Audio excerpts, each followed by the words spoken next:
Independent News, a production of Diversified Media Enterprises. I'm Doug Cunningham. Many UAW workers are unhappy with the proposed deal between the UAW and Fiat Chrysler. Auto workers at 3 plants have rejected the proposed agreement so far.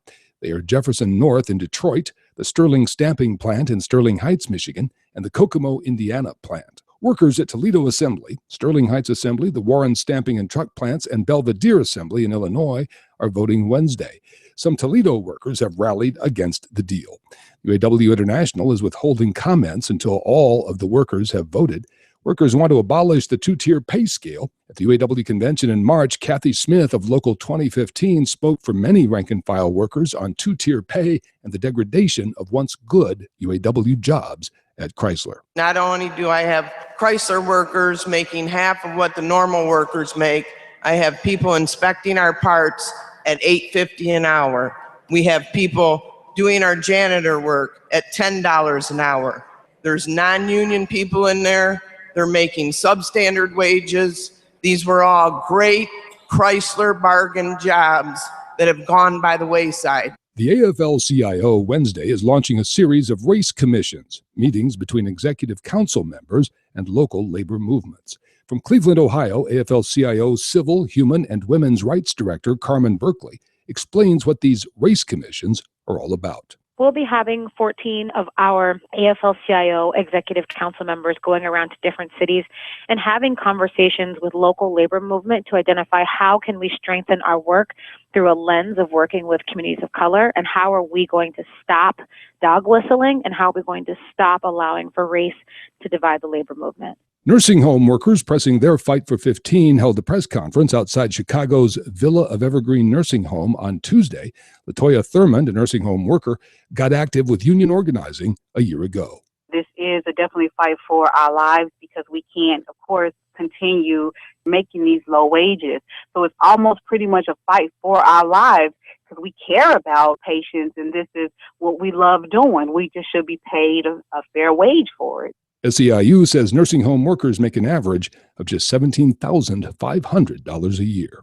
Let's get America working. We must build, maintain, and repair our nation's crumbling infrastructure. Teamsters support a bipartisan approach to creating good jobs for American workers. Learn more at letsgetamericaworking.com. Teamsters strong, America stronger. WIN is underwritten in part by OPEIU, the Office of Professional Employees International Union, and by the National Association of Letter Carriers. You've been listening to WIN, Workers Independent News. For more information, visit laborradio.org. It's time for the Rick Smith Show. I want you to get up now. I want all of you to get up out of your chairs. I want you to get up right now and go to the window, open it, and stick your head out and yell, "I'm as mad as hell, and I'm not going to take this anymore!" I don't want to abolish government. I simply want to reduce it to the size where I could drag it into the bathroom and drown in the bathtub. You bet I cut the taxes at the top. How dare you? How dare you? Go ahead, make my day. The Rick Smith Show starts now.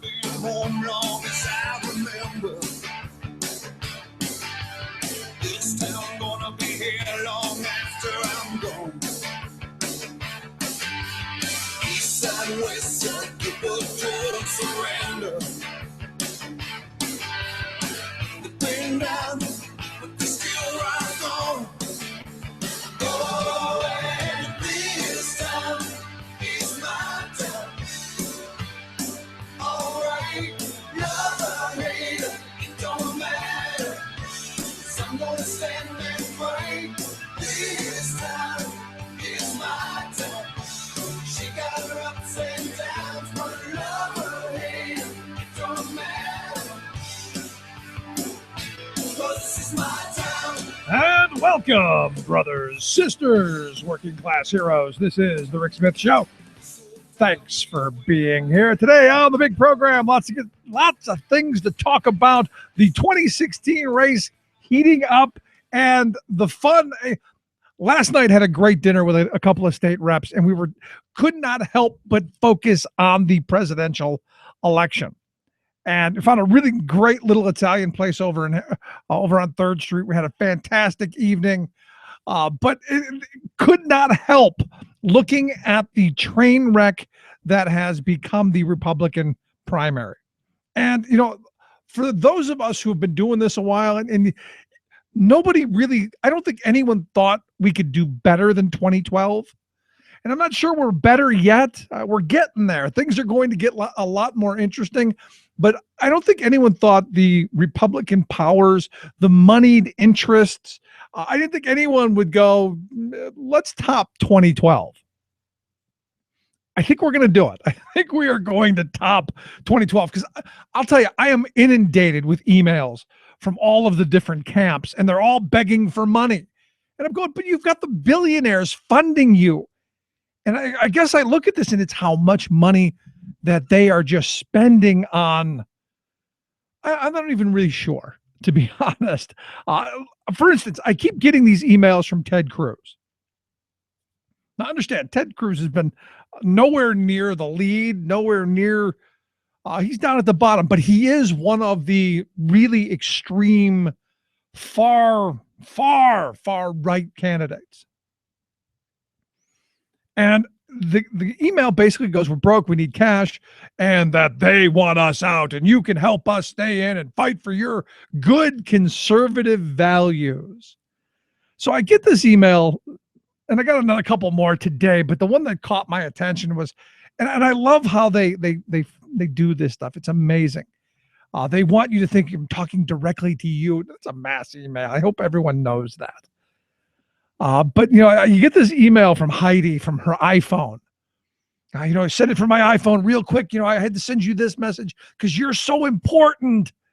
She said, I talked with Ted last night, and he asked me to update you first thing. He says, you know, we're almost $200,000 short of our end of the year goal, but you can help. And look, if we can't close the gap, she says, the good girl Heidi, Washington insiders, they'll be gleeful. They'll gleefully use the disappointing numbers as a reason to rip Ted apart. No, there's a lot of reasons to rip Ted apart. His lack of funding prowess, not one of them.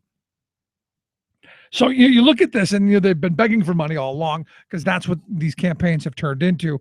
Not so much about the issues. So a listener last night sends me, and this is just one of those by happenstance. I get these emails, and then I get this email from a listener going, have you seen this bizarre story? And is it true? Like, now I'm the official fact checker, but thank you for the email. It turns out, and I did a little looking into it, it turns out that there's a super PAC that's associated with Carly Fiorina. And it's, again, you know, you got to love the names that they come up with. It's the Keep the Promise One PAC. And, you know, I don't know, is there a Keep the Promise 2 and 3 and 4? I'm not sure, but Keep the Promise One is aligned with Fiorina. It turns out when someone bothered to take a look at their FEC filings, that line number 29 was interesting. Caught the attention of the person who was scrutinizing the money coming in, the money going out, what was going on. And it's interesting to see some of the names. Giuliani gave a bunch of money to, or Giuliani's group gave a bunch of money to Fiorina, and I'm sure gave a bunch of money to others. And the polling company, whoever they are, they give a boatload of money. But here's the thing that caught someone's attention. That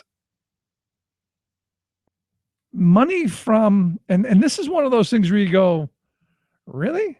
Why would this happen? Fiorina has raised about $3.5 million. About $3.5 million.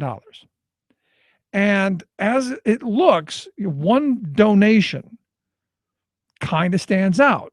It's a donation from the Carly for America PAC that kind of weird went to the keep the Promise One PAC. So she gave herself, the way this looks, her campaign, or she gave money from her PAC to this other PAC that's aligned with her, who then, and this is what nobody can seem to figure out why, who then gave the money to Ted Cruz. And you go, how is this possible? And to be honest, I don't think I've ever heard this, to where you're going to keep an opponent who is drowning. And the Cruz campaign is not doing well. And you look at the polling that's just out, really not doing well. He right now is in 6th place with 6% of the vote. Still above Kasich, above Huckabee, above Rand Paul, above Bobby Jingle Jangle Jindal, above Christie, and above what's his name? Lindsey Graham. Lindsey, Christie, and Jindal all with 1%. Rand Paul, Huckabee, Kasich, 2%. Cruz, that next one up.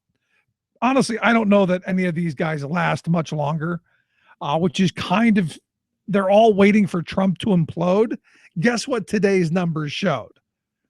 Scary, absolutely scary. Trump's actually gotten stronger. He has, according to the USA Today poll, 23%. Carson with 13, Fiorina with 13, Rubio with 9, and Jeb, what a disappointment. Jeb all the way down to 8% with Cruz at 6. And you go, I don't know that Jeb really, and look, the moneyed people from the reports that I'm reading are going, you better figure out how to step this up, or we got to jump on a different bandwagon. And that bandwagon could be, and this is the discussion we had last night, because nobody at the table really believed that Trump was going to be the guy. Nobody they were scared it was going to be Rubio, because he's the next kind of Obama-esque figure. We had a bunch of conversation around that, and interesting stuff. But you look at this and you go, how is it that this party, who, when USA Today did one of those, give us one word about Trump and about Fiorina, the Trump words, nothing nice. Really, and it's sad that nothing nice, arrogant, narcissistic, egomaniacal, idiots, all down the list of all of these kind of one-word answers. And look, the guy is what he is. When he slaps his name on something, you know what you're getting. A lot of glitz, a lot of flash, not much substance. And the conversations then turn to the Democratic side. Hillary seems to be falling a little bit. I just saw today that evidently Hillary, according to the right wing, and you got to love all of these attacks on her. I mean, 72 weeks of Benghazi, longer than Nixon endured during Watergate. And you go, 72 weeks of Benghazi, millions of dollars wasted in attacking this candidate. And what's amazing is there's nothing there. But if you talk to the Trump voter, you talk to the Republican primary voter, they all think, oh my God, Hillary had a secret spy network. Heard that one today for the first time, that she set up her own secret spies, and they were basically stormtroopers. They know everything. And sometimes I just sit here and go, what are we doing? Now, look, I'm not a huge Hillary fan. She's still much better than everyone in the Republican field. But I find it ironic. I find it funny that some of the people that I know who are the Trump, we're going to make America great again. And I'm like, yeah, let's do that. Let's look at the past, look at our history, and go, what did well? What did we do right? The idea of more tax cuts, not the right idea. Sorry, we tried it. In fact, we've tried it. And then we tried it again. And then, remember when we tried it again and again and again? And then again? And then again and again. And it hasn't really worked. What it has done is it's created a really nice, wealthy investor class. And not us. not the working people. And that's the ironic part in all of this. And while we're fighting and scratching to stay on the treadmill to survive, they're basically stealing everything from us, from all of our public assets, be it the wine and spirit shops, be it, the lottery that Corbett wanted to privatize, to our education system. And you look at these charter schools, and I'm telling you, rip off. We should be reclaiming our public education. When we come back, we're going to talk a little bit about State Representative James Roebuck's new report out, basically saying it's the Wild West. It's a lot of private type schools with a lot of public money and no real accountability and oversight. So I'm going to spend a bit of time on that. We're going to take a quick break. Right back. Stick around. You're listening to The Rick Smith Show. We're working people. Come to talk. Red roses too. I see them blue for me and you. And I say to myself, oh, wonderful world. Yes, it is all about the children, even after they're born. Rick Smith. I'm Rick Smith, and this is Labor History in 2. On this day in labor history, the year was 1892.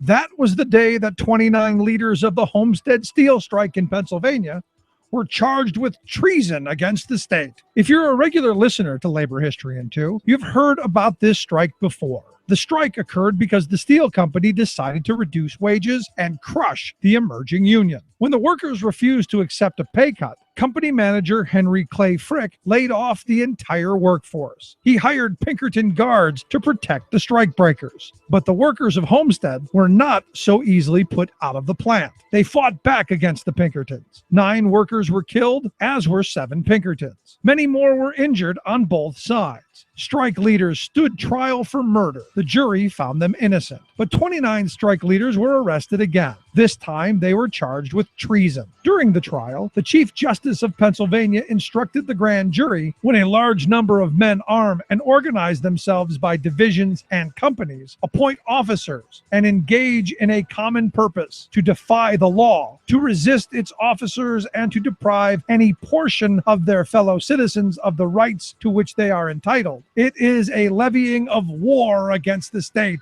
and the offense is treason. Despite this charge to the grand jury, the jury again refused to convict these strike leaders. However, paying legal fees and bail drained the strike finances. While leaders were kept in jail, the morale of the strike was broken. The Homestead steel mills were not unionized until well into the 20th century. Labor History in 2 brought to you by the Illinois Labor History Society and The Rick Smith Show. For more information, go to laborhistoryin2.com, like us on Facebook, and follow us on the Twitters at Labor History in 2.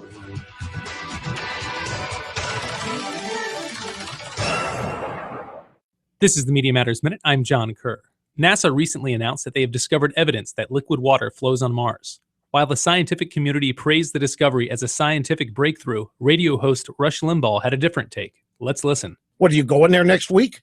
What's the big deal about flowing water on Mars? When they start selling iPhones on Mars, that's when it'll matter to me. I said, look at the temperature data that has been reported by NASA, has been made up. It's fraudulent for however many years. There isn't any warming. There hasn't been for 18 and a half years. And yet they're lying about it. They're just making up the amount of ice at the North and South Poles. They're making up the temperatures. They're lying and making up false charts and so forth. So what's to stop them from making up something that happened on Mars that will help advance their left-wing agenda on this planet? Although Limbaugh drew heavy criticism and ridicule for his comments, he doubled down on his remarks on his show the following day. For more on this and other stories, please visit MediaMatters.org. Chances are, when you took a shower this morning, an AFSCME member made sure that water was clean. When you drove to work, an AFSCME member maintained the road. When you rode an elevator, an AFSCME member inspected it. I'm David Philman, Executive Director of AFSCME Council 13, the American Federation of State, County, and Municipal Employees. AFSCME members enforce regulations, keep prisoners behind bars, take care of patients, protect the environment, and more. The work isn't glamorous, the salaries aren't high, but AFSCME members serve the public in every aspect of our daily lives. Chances are, you'll never see that AFSCME member working in a sewage plant, diving underwater to repair a bridge, or answering a 911 call. But aren't you glad they do? For more information, visit AFSCME13.org. We are AFSCME.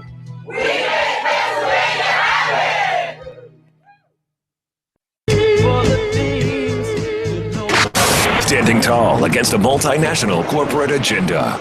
The Rick Smith Show. All the things you want are real. You have you to complete, and there is no deal.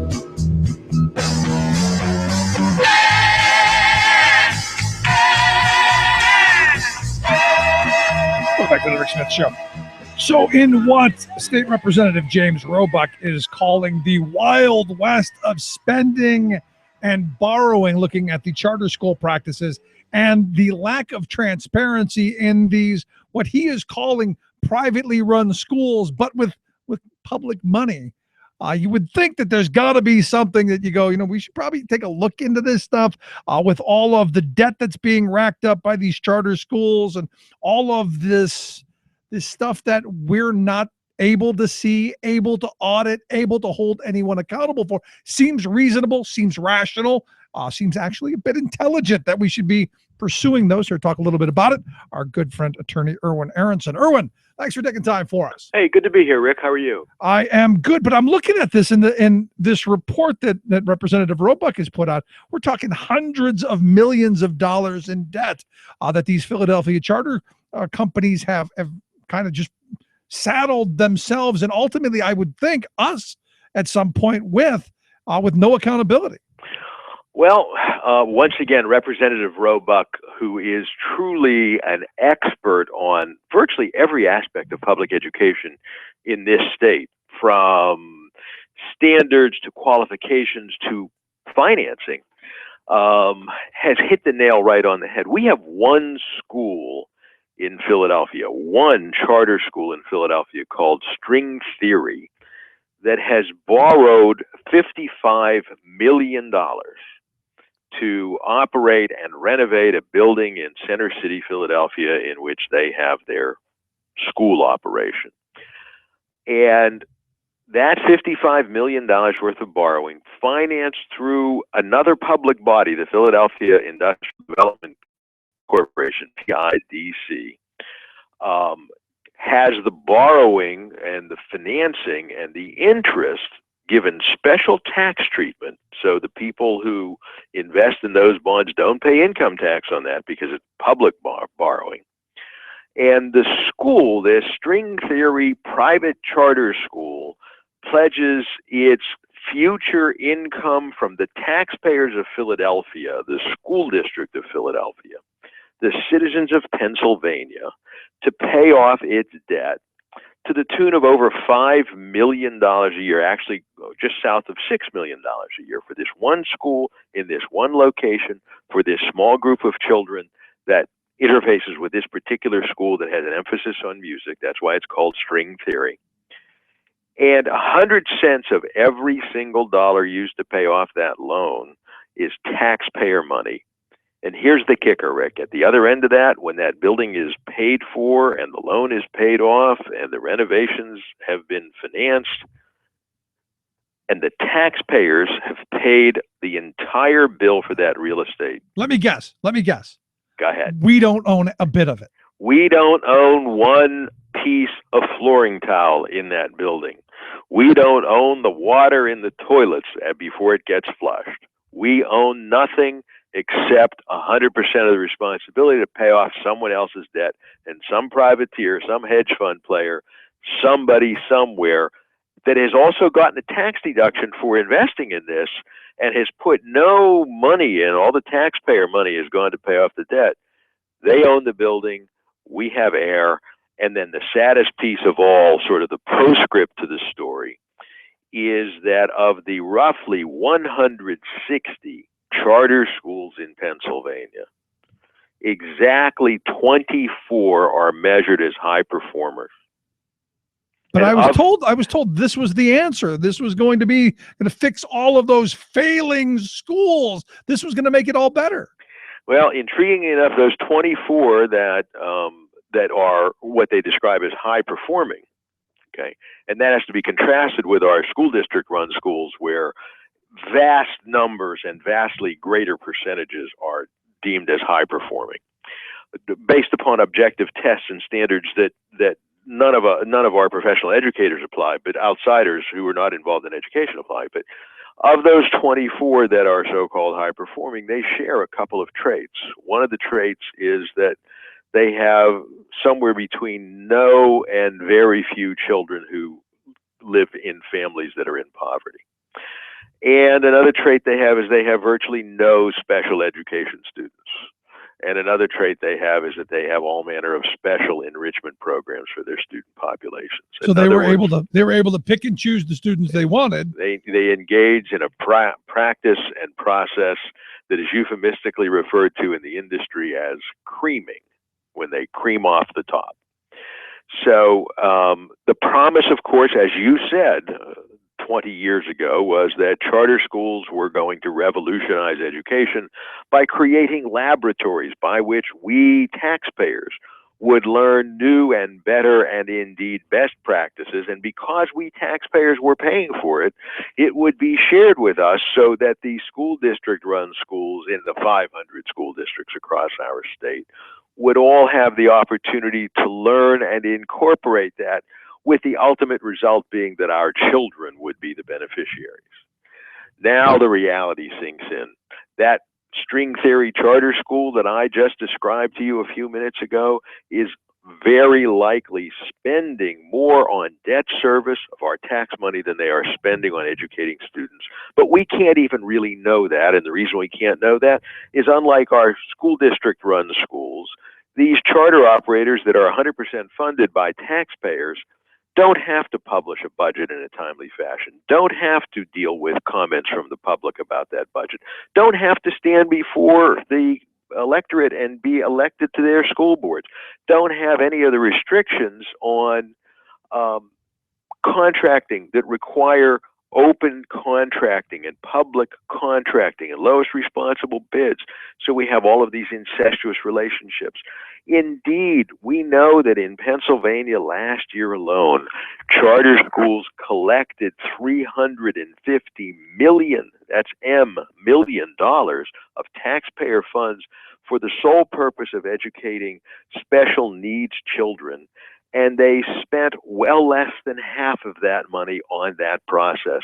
And the other more than $150 million went into some privateer's pocket instead of for the benefit of our children. And when we recognize that for each of the 4 years of the Corbett administration, we lost $1 billion of Pennsylvania investment in education, just recouping this misappropriated taxpayer money would go a long way, a very long way, to liquidating a portion of the debt that was created to our kids when Corbett and the legislature in those days stripped them of $1 billion, and then a second billion, then a third billion, and then a fourth billion of dollars that were committed to training and educating our children, teaching them how to read and write and function in our society.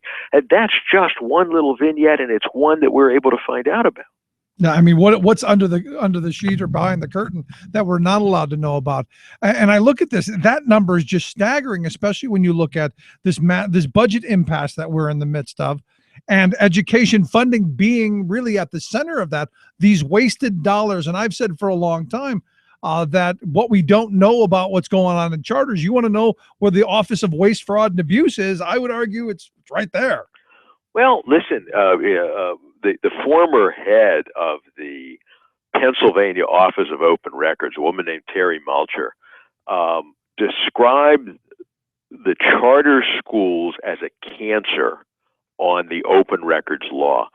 She described in testimony before the General Assembly of Pennsylvania 256 separate incidences of taxpayer-funded charter schools either refusing to answer information requests or failing to answer information requests of public information that is supposed to be available under the Pennsylvania Open Records Law. And in each instance, those charter schools were using taxpayer funds to hire taxpayer-funded lawyers to fight with the Office of Open Records over whether the taxpayers who paid for them were entitled to see the records. It's just mind-blowing to me. And here's my problem, though. I mean, we hear, especially on the Republican side of the aisle, people saying that, we've got to be good stewards of the tax dollar. We've got to weed out all of this corruption, this waste, this fraud, this abuse, all of this stuff. They're supposed to be the champions. Why aren't they leading the charge to make it more transparent? Why aren't they leading the charge to make people more accountable? And, the law and order crowd, we should be locking people up or stealing from our kids. Just my thought. Well, I think you're right on beam. And I had an object lesson in this not all that long ago, probably about 18, 19 months ago.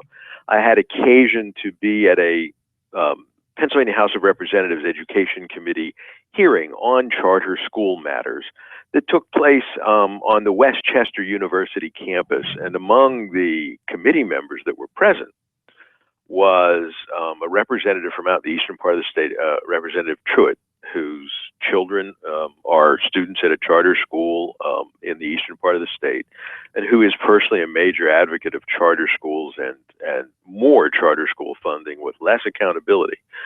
And in the context of my testimony and his questioning of me, it came out that we, of course, do not know in any meaningful way how much these charter operators actually spend on educating students of the taxpayer dollars that they get, and how much they put in other things like their pockets or buying buildings that they will own personally, having been paid for with taxpayer dollars. And Representative Truitt, in a moment of I believe intentional candor and personal incredulity, responded to my outrage over not knowing by suggesting rather strongly that we didn't have a right to know those kinds of things, because if an entrepreneur had figured out how to educate our children with our tax dollars for less money than the traditional school district was paying,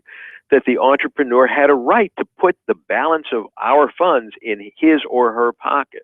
That's insane. I mean, that really is an insane idea. Oh, I think so too. There are, maybe we should also come up with a police force that can be run this way, and the private operator of a police force pocket the money that was supposed to pay for our cops and for our firefighters.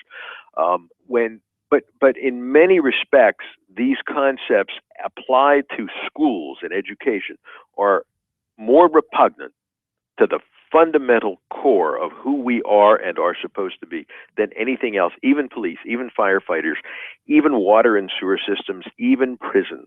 And I say that because when we do this to our kids, we're doing it to our future. We are eating our own. It's cannibalistic.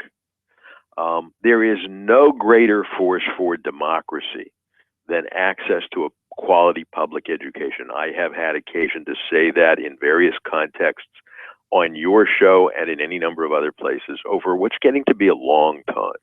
And I very selfishly allude to myself as a child who grew up in poverty.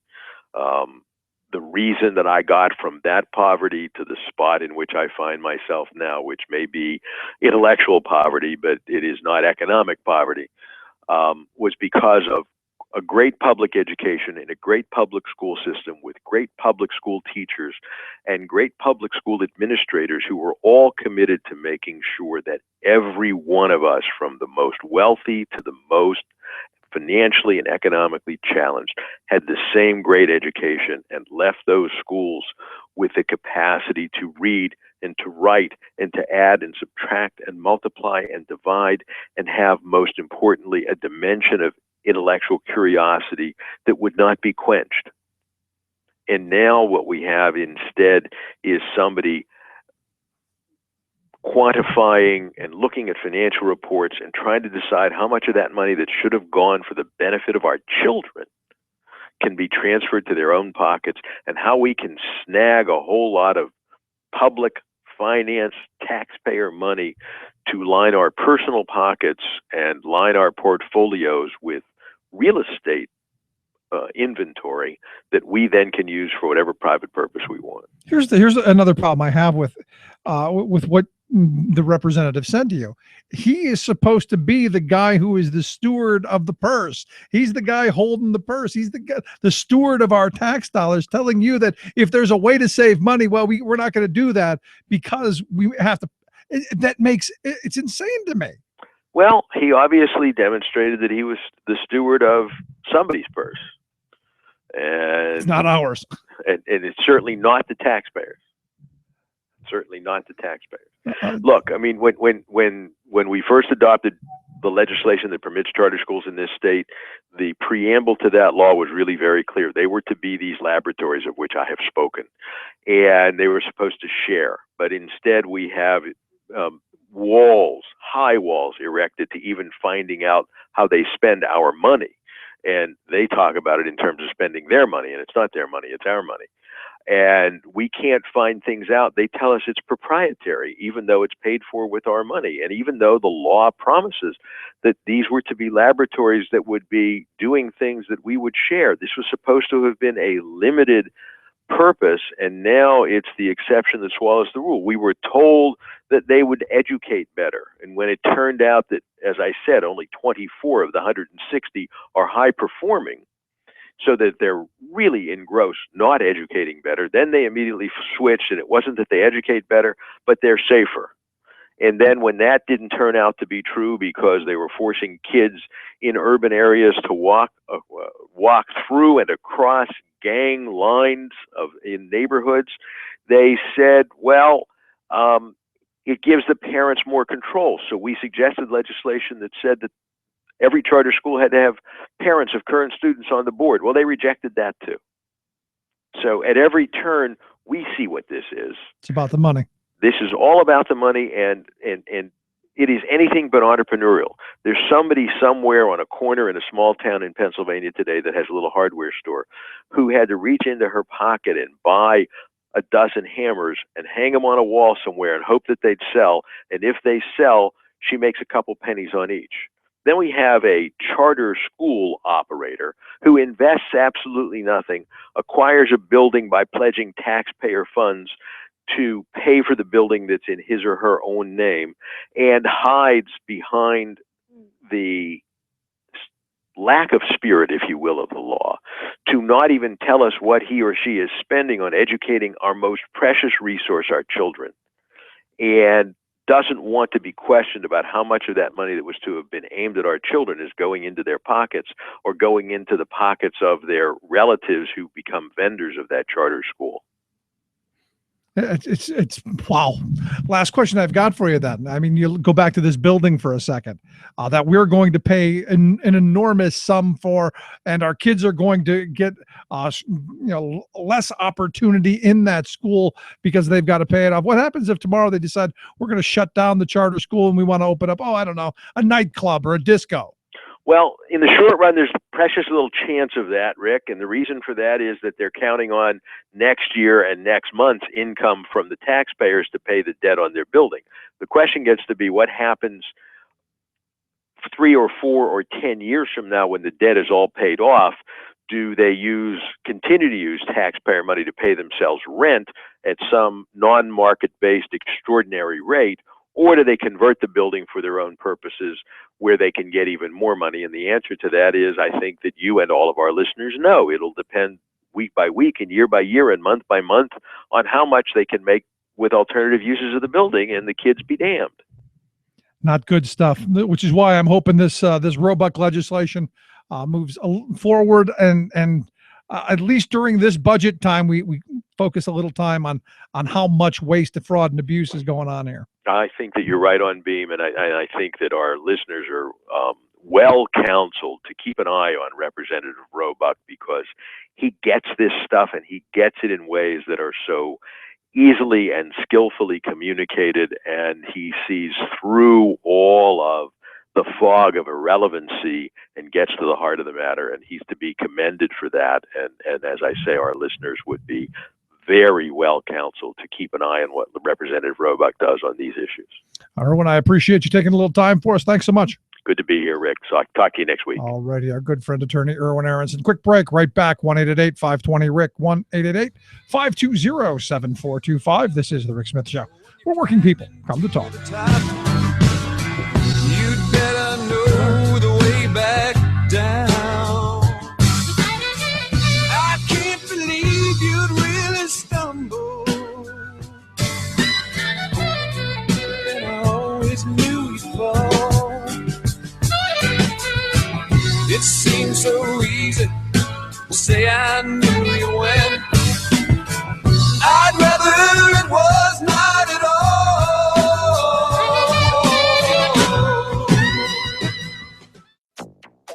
Today, I want to commend China for announcing that it will begin a national market-based cap and trade system. China gets serious about the environment. Any harm done to the environment is harm to humanity. Pope Francis calls for a comprehensive UN climate treaty. New report finds the world can move to 100% renewable energy in just 35 years. Plus, Shell pulls the plug on its Arctic drilling adventure. All of that good news and more straight ahead from bradblog.com. I'm Brad Friedman. And I'm Desi Doyen. Stand by for 6 minutes of independent green news, politics, analysis, and snarky comment. Pope. People lining the route of the motorcade were passing out. And that was just from the fumes from the Volkswagens. Bless you, Bill Maher. This is your Green News Report.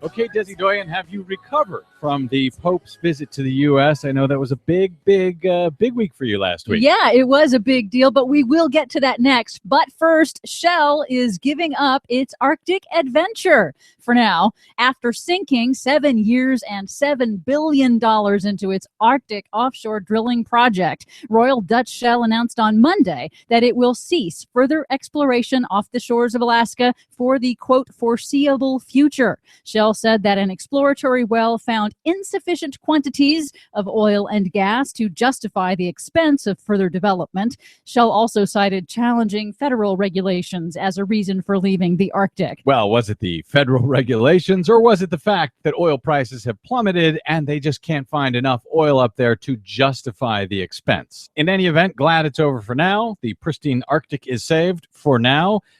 We'll see what next season brings. Pope Francis, in his speech to the United Nations General Assembly on Friday, declared that the environment itself has rights and stating that mankind has no authority to abuse or destroy it. First, it must be stated that a true right of the environment does exist, since the environment itself entails ethical limits, which human activity must acknowledge and respect. Any harm done to the environment is harm to humanity. Francis also forcefully called on all governments of the United Nations to agree to an ambitious global climate treaty at the final negotiations in Paris in December. And on the same day as the Pope's address, President Obama and Chinese President Xi Jinping announced a new joint vision for that global climate agreement. China will launch a nationwide cap-and-trade program to cut its carbon emissions starting in 2017. Although cap-and-trade mechanisms have succeeded in stopping acid rain and repairing the ozone layer, congressional Republicans rejected similar cap-and-trade legislation in the U.S. back in 2010. At a joint press conference, President Obama said the agreement should be a signal for the rest of the world. When the world's two largest economies, energy consumers and carbon emitters, come together like this, then there's no reason for other countries, whether developed or developing, to not do so as well. And so this is another major step towards the global agreement the world needs to reach in 2 months' time. And yet the Republicans in Congress have been for years telling us that China would never do what China has now done. China and India, all these countries that are still growing, and they're not going to stop doing what they're doing. The experts agree that a climate policy that does not include massive energy consumers like China and India is essentially meaningless. We can't do it alone as one nation. The benefit, I think, is difficult to justify when you realize that it's only us doing it. Nobody else is doing this. I don't think we can control the emissions from China and India, nor do they have any desire to control. The United States is a country. It's not a planet. If we have statements such as we do have from the leaders in China, in India, and other countries saying under no circumstances are they going to accept any kind of mandatory reduction, what are we doing here? Don't those Republicans ever get tired of being wrong? And major progress has now been made toward those UN climate treaty negotiations. More countries over the weekend presented their specific commitments to cut emissions tailored to each country's circumstances. Now accounts for 2/3 of global emissions, but experts say it is still not enough and further reductions will be necessary. Finally, Greenpeace has released an analysis showing that the world can achieve 100% renewable energy by 2050 and create 20 million jobs. It's based on current rates of growth in renewable energy. 35 years to 100% renewable energy may sound unrealistic, but it turns out that of all of the organizations projecting global energy growth, Greenpeace has by far been the most accurate. For much more on all of these stories and the ones we couldn't get to, please check out our website at greennews.bradblog.com. Download our reports anytime via Stitcher, TuneIn, or iTunes. Find us and follow us on the Facebooks and the Twitters at Green News Report. From bradblog.com, I'm Brad Friedman. And I'm Desi Doyen. And this has been your Green News Report. You're bloody well right. You got a bloody right to say. Right. You're bloody well right. You know you got a right to say. You bloody well.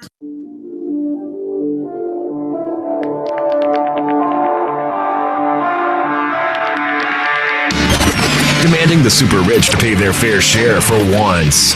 The Rick Smith Show. I got a bad case, I'm turning it up, it's been cold in here, so fire it up. I got a bad case, I'm turning it up, it's been cold in here, so somebody fire it up. Amazing stuff. I mean, you look at the amount of money that we spend on these charter schools, and look, I'm a huge proponent of education, public education, investing where it does the best good. But I look at these numbers that James Roebuck has thrown out, and as hopefully someone pursues and goes after the amount of money that we're spending, especially on the cyber charter schools, that, you know, we're paying the same amount for a child who goes to a regular community-based brick and mortar public school.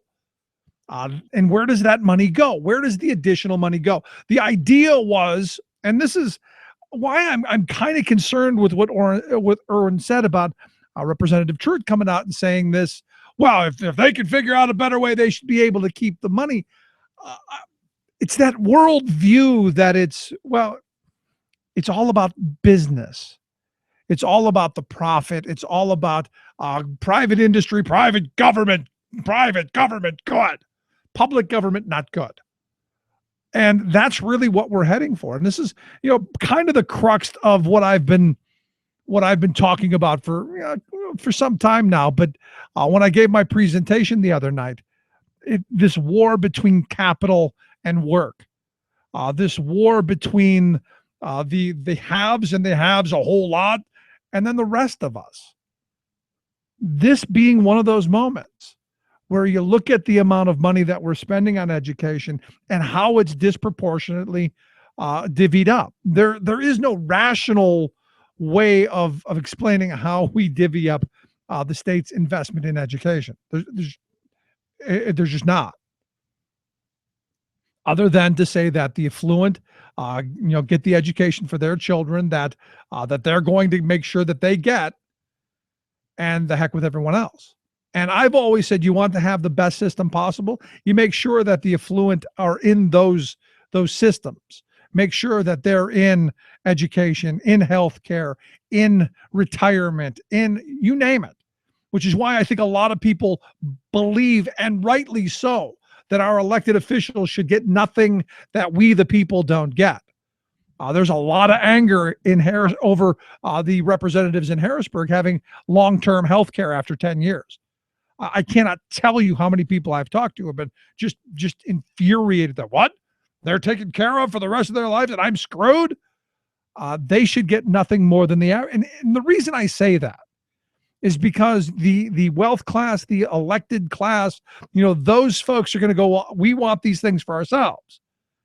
And I guess if the only way that we get them for ourselves is that you get them, then we'll have to give them to you too. And to me, that's the answer to a lot of this stuff, which is why I'm a big proponent of education for all in the same kind of system, so that you have the affluent saying, we demand better resources, smaller classes.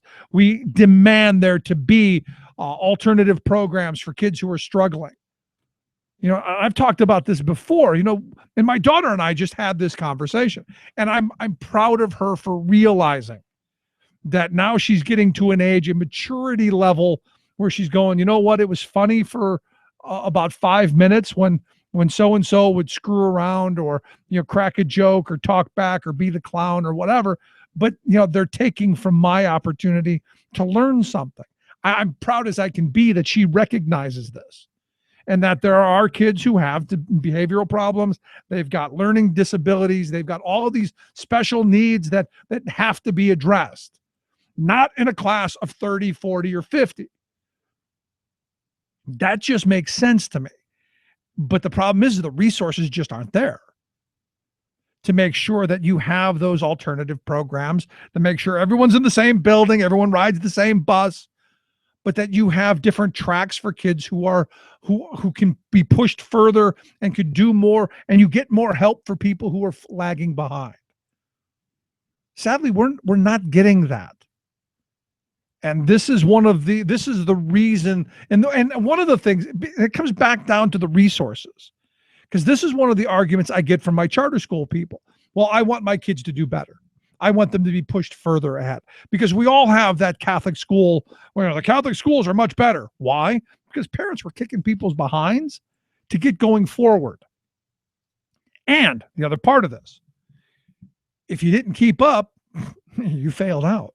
You were gone. They kicked you to the curb. That's the reality.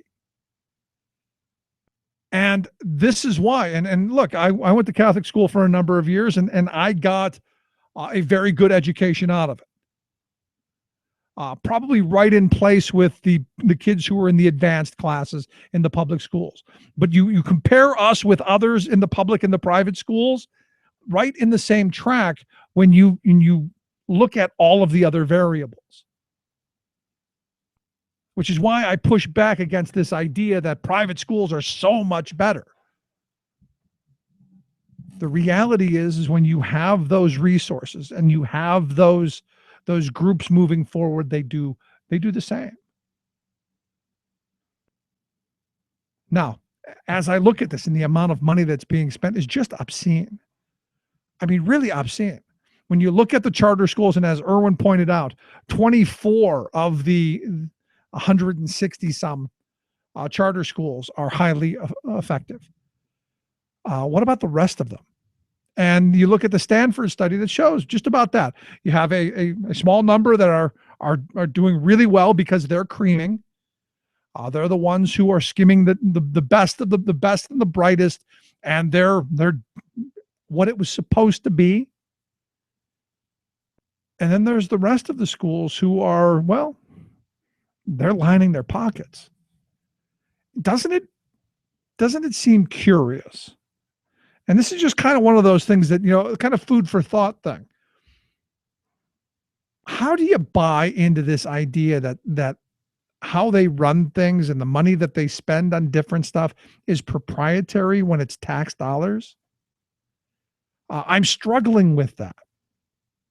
I can almost see how you come to the ideological conclusion that if if they do something better or different and they've re-engineered how things are done and they're able to cut costs and they can pocket it, there's part of me that goes, I don't like it, but I can see how your ideology would take you to that place. But to say that we don't need to know what you're spending per student, especially when the testing isn't, because we're really a data-driven education system now. It's all about the numbers. It's all about these standardized tests that really, as I've said in the past, we've opted our kids out of. It's a whole lot of pressure. It's a whole lot of complete and total change in education. A complete, and I just had this discussion the other day with someone a little bit older than me, who we were talking about our school days, and I said that's just not how it is anymore. I was saying we used to do all kinds of games and all kinds of things that encouraged learning and activity, and to burn off some of that ants in the pants stuff. Not anymore. Now when it's test time, it's lockdown. And you go, is this good for them? I mean, the stress levels that we've put kids under, is that good for them? I don't know. I have to think no. I have to think not. I look at my kids and they're fairly well adjusted, but I look at my oldest daughter who, she was really, really freaked out by it. What if we don't pass, they're going to close my school? Just kind of insane to me. And when you look at the dollars that are being drained away from the public schools, that could limit class sizes, that could have multiple programs for advanced placement and for remedial work and for all of that stuff, could really be what we need as a nation. What's happening is a large bit of it's being siphoned off. And I look at the statistic that Irwin pointed to in the Roebuck report, $350 million in the year 2012, 2013, charter schools got $350 million for special education. And they spent $156 million, almost $200 million of that. Considerably more than half went, who knows where? Just, who knows? Did it build another building? Did it go into someone's pocket? Was it another tax? What happened to it? Was it just, we took money into Iraq and billions of dollars on skids and just disappeared? I mean, is there some of that? I don't know. And this is where I would think, look, Republican friends of mine and Democrats, because this bad idea is bipartisan. Understand that. There are a number of Democrats that jump right onto this bandwagon. You would think that they, and especially in this budget time, would go, there's a whole boatload of money here that's ending up in the hands of hedge fund managers, Wall Street, and the investor class.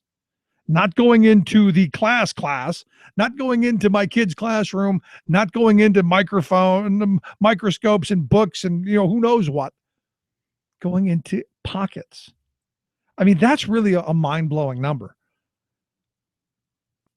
And one would think in the middle of a budget fight like we're in the middle of, the opportunity to go, you know what? I don't think we should be paying all of that money. I think maybe we should claw some of that back. I think maybe, just maybe, this is a way we could solve some of the budget problems. This is a way maybe we could close some of that budget gap. Maybe we could do some other things. Like the property tax reform that the governor wants to do. Like, making sure that schools have what they need, maybe build a road or a bridge, maybe not raise personal income taxes as much as we need to, or maybe just pay our bills and not have to have all of the smoke and mirrors and the gimmickry of the last 4 years. I don't hear enough voices going, you want to look at what we're spending? Here is a huge drain. Here is a massive drain of resources that could be used and spent much better. Where's the Republican voices? Because they're the ones who always tell us we need to be examining everything so we can spend money, right? Isn't that what they say? I mean, at some point, shouldn't we go, there's a good place to look. Right there. Right there. Crazy. Nuts. RickSmithShow.com if you missed any portion of the program. You can email me, Rick at TheRickSmithShow.com. Love to hear your thoughts, questions, comments right back. Stick around. You're listening to The Rick Smith Show. I know that you are wrong and this is not where you belong.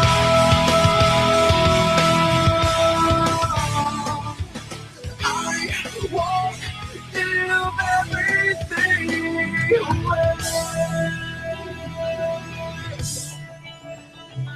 You're listening to The Rick Smith Show. For more information, go to TheRickSmithShow.com. If you've missed any portion of the program, you can download the podcast at TheRickSmithShow.com. You're listening to WIN, Workers Independent News, a production of Diversified Media Enterprises. I'm Doug Cunningham. Many UAW workers are unhappy with the proposed deal between the UAW and Fiat Chrysler. Auto workers at 3 plants have rejected the proposed agreement so far. They are Jefferson North in Detroit, the Sterling Stamping Plant in Sterling Heights, Michigan, and the Kokomo, Indiana plant. Workers at Toledo Assembly, Sterling Heights Assembly, the Warren Stamping and Truck Plants, and Belvedere Assembly in Illinois are voting Wednesday. Some Toledo workers have rallied against the deal. UAW International is withholding comments until all of the workers have voted. Workers want to abolish the 2-tier pay scale. At the UAW convention in March, Kathy Smith of Local 2015 spoke for many rank-and-file workers on 2-tier pay and the degradation of once good UAW jobs at Chrysler. Not only do I have Chrysler workers making half of what the normal workers make, I have people inspecting our parts at $8.50 an hour. We have people doing our janitor work at $10 an hour. There's non-union people in there. They're making substandard wages. These were all great Chrysler bargain jobs that have gone by the wayside. The AFL-CIO Wednesday is launching a series of race commissions, meetings between executive council members and local labor movements. From Cleveland, Ohio, AFL-CIO Civil, Human, and Women's Rights Director Carmen Berkeley explains what these race commissions are all about. We'll be having 14 of our AFL-CIO executive council members going around to different cities and having conversations with local labor movement to identify how can we strengthen our work through a lens of working with communities of color, and how are we going to stop dog whistling, and how are we going to stop allowing for race to divide the labor movement. Nursing home workers pressing their fight for 15 held a press conference outside Chicago's Villa of Evergreen Nursing Home on Tuesday. Latoya Thurmond, a nursing home worker, got active with union organizing a year ago. This is a definitely fight for our lives because we can't, of course, continue making these low wages. So it's almost pretty much a fight for our lives because we care about patients, and this is what we love doing. We just should be paid a fair wage for it. SEIU says nursing home workers make an average of just $17,500 a year. Let's get America working. We must build, maintain, and repair our nation's crumbling infrastructure. Teamsters support a bipartisan approach to creating good jobs for American workers. Learn more at letsgetamericaworking.com. Teamsters strong, America stronger. WIN is underwritten in part by OPEIU, the Office of Professional Employees International Union, and by the National Association of Letter Carriers. You've been listening to WIN, Workers Independent News. For more information, visit laborradio.org. For many, the 8-hour day is the standard, but it wasn't always this way. The original American workday was from sunup to sundown, following the demands of an agricultural workday. Over time, the nation became more industrialized, and workers moved from individually owned, self-sufficient farms to factories, taking workers from their homes and families. Factory owners demanded the agricultural sunup to sundown workday, forcing workers to toil long hours in grueling conditions. Workers began to collectively organize in pursuit of more time for family, education, and recreation. The cry of 8 hours for work, 8 hours for rest, and 8 hours for what we will grew louder. For a century, the 8-hour day was viewed as the holy grail of the labor movement, and for this hallowed vision, workers sacrificed, often with their blood and their lives. The first strike for shorter hours occurred in May of 1791 in the city of Philadelphia, where carpenters protested a day's wages, paying the same in January as was paid for a longer day in July. Chicago in 1886 was home to one of the largest showings of solidarity. Some 80,000 workers turned out to support the 8-hour cause. It was in Chicago's Haymarket Square that a terrorist bomb and the blazing guns of company-paid police cost policemen and numerous workers their lives and their blood. As a result of the Haymarket tragedy, 8 innocent men were tried and convicted for a crime they did not commit. 4 of the men were hung. The Haymarket Square tragedy was but one of many battles in which working men, women, and children shed blood, tears, and flesh in the pursuit of 8 hours for work, 8 hours for rest, and 8 hours for what we will. This Rick Smith Show Labor History Moment was made possible by a grant from the Labor Education Center at IUP. For more information, visit www.thericksmithshow.com.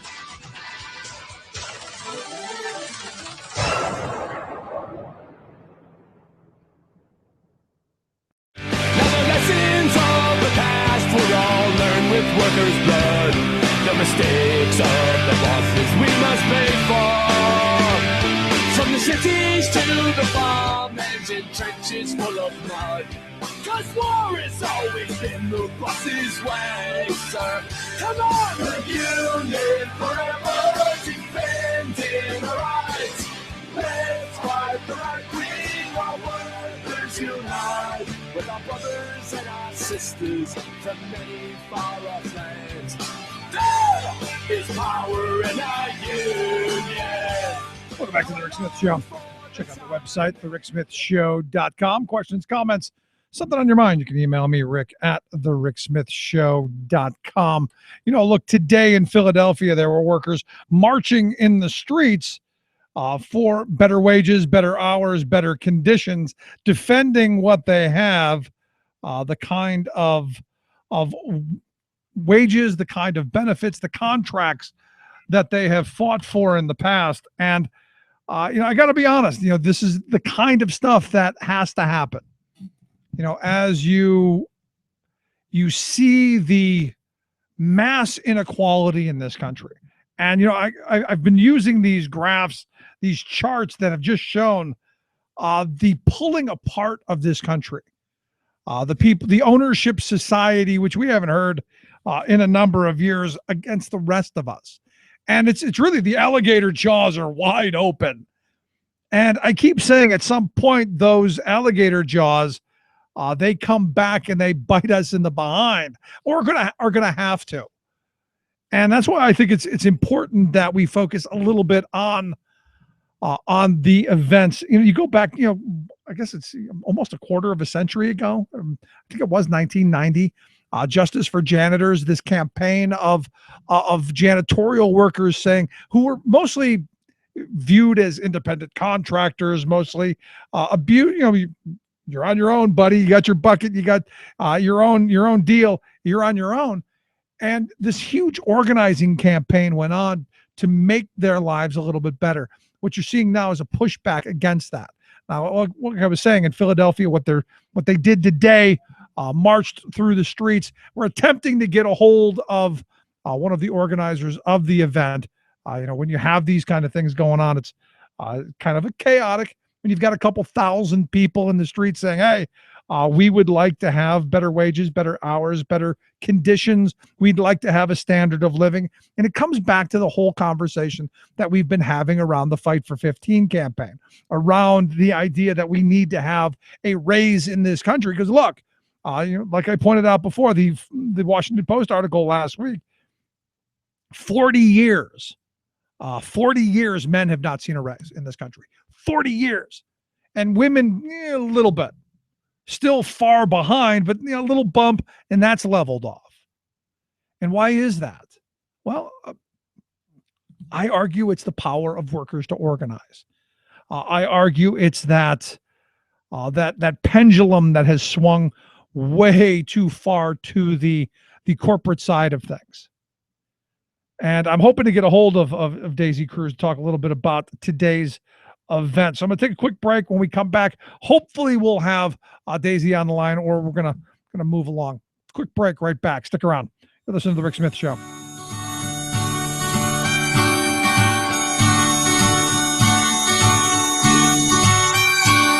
All of my life I've searched for clarity.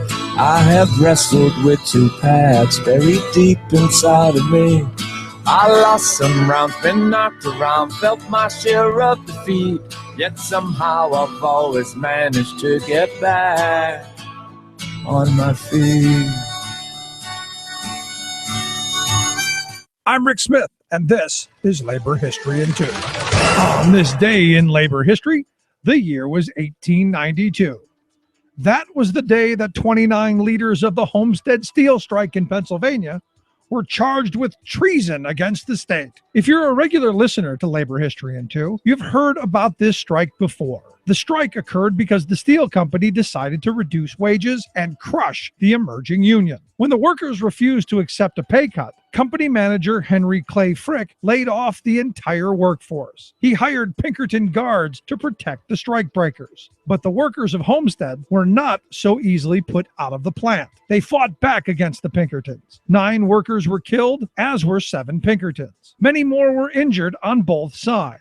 Strike leaders stood trial for murder. The jury found them innocent. But 29 strike leaders were arrested again. This time, they were charged with treason. During the trial, the Chief Justice of Pennsylvania instructed the grand jury, when a large number of men arm and organize themselves by divisions and companies, appoint officers, and engage in a common purpose to defy the law, to resist its officers, and to deprive any portion of their fellow citizens of the rights to which they are entitled. It is a levying of war against the state, and the offense is treason. Despite this charge to the grand jury, the jury again refused to convict these strike leaders. However, paying legal fees and bail drained the strike finances. While leaders were kept in jail, the morale of the strike was broken. The Homestead steel mills were not unionized until well into the 20th century.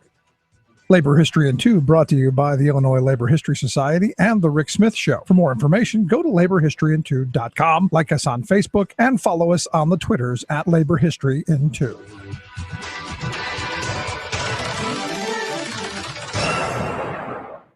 Tales of American Political History with Clinton Porter Hackney. We've been discussing U.S. government shutdowns, how often they've occurred, and what really goes on when they do.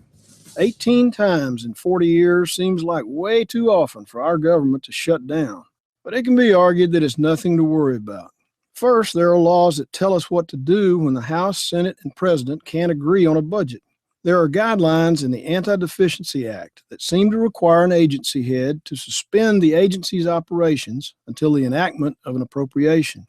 Fortunately, there are 2 major exceptions. Operations can continue if the functions have anything to do with the safety of human life or the protection of property. So the most important stuff continues. Moreover, until 1995, the shutdowns lasted just a few days, with some being resolved over weekends. But join us again for that 1995 deal. This is Clinton Porter Hackney at cphackney.com.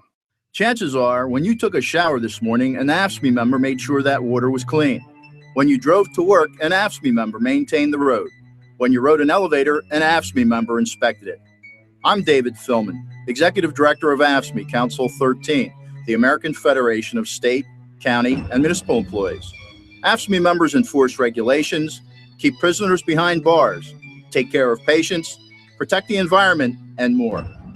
The work isn't glamorous, the salaries aren't high, but AFSCME members serve the public in every aspect of our daily lives. Chances are, you'll never see that AFSCME member working in a sewage plant, diving underwater to repair a bridge, or answering a 911 call. But aren't you glad to do? For more information, visit AFSCME13.org. We are AFSCME.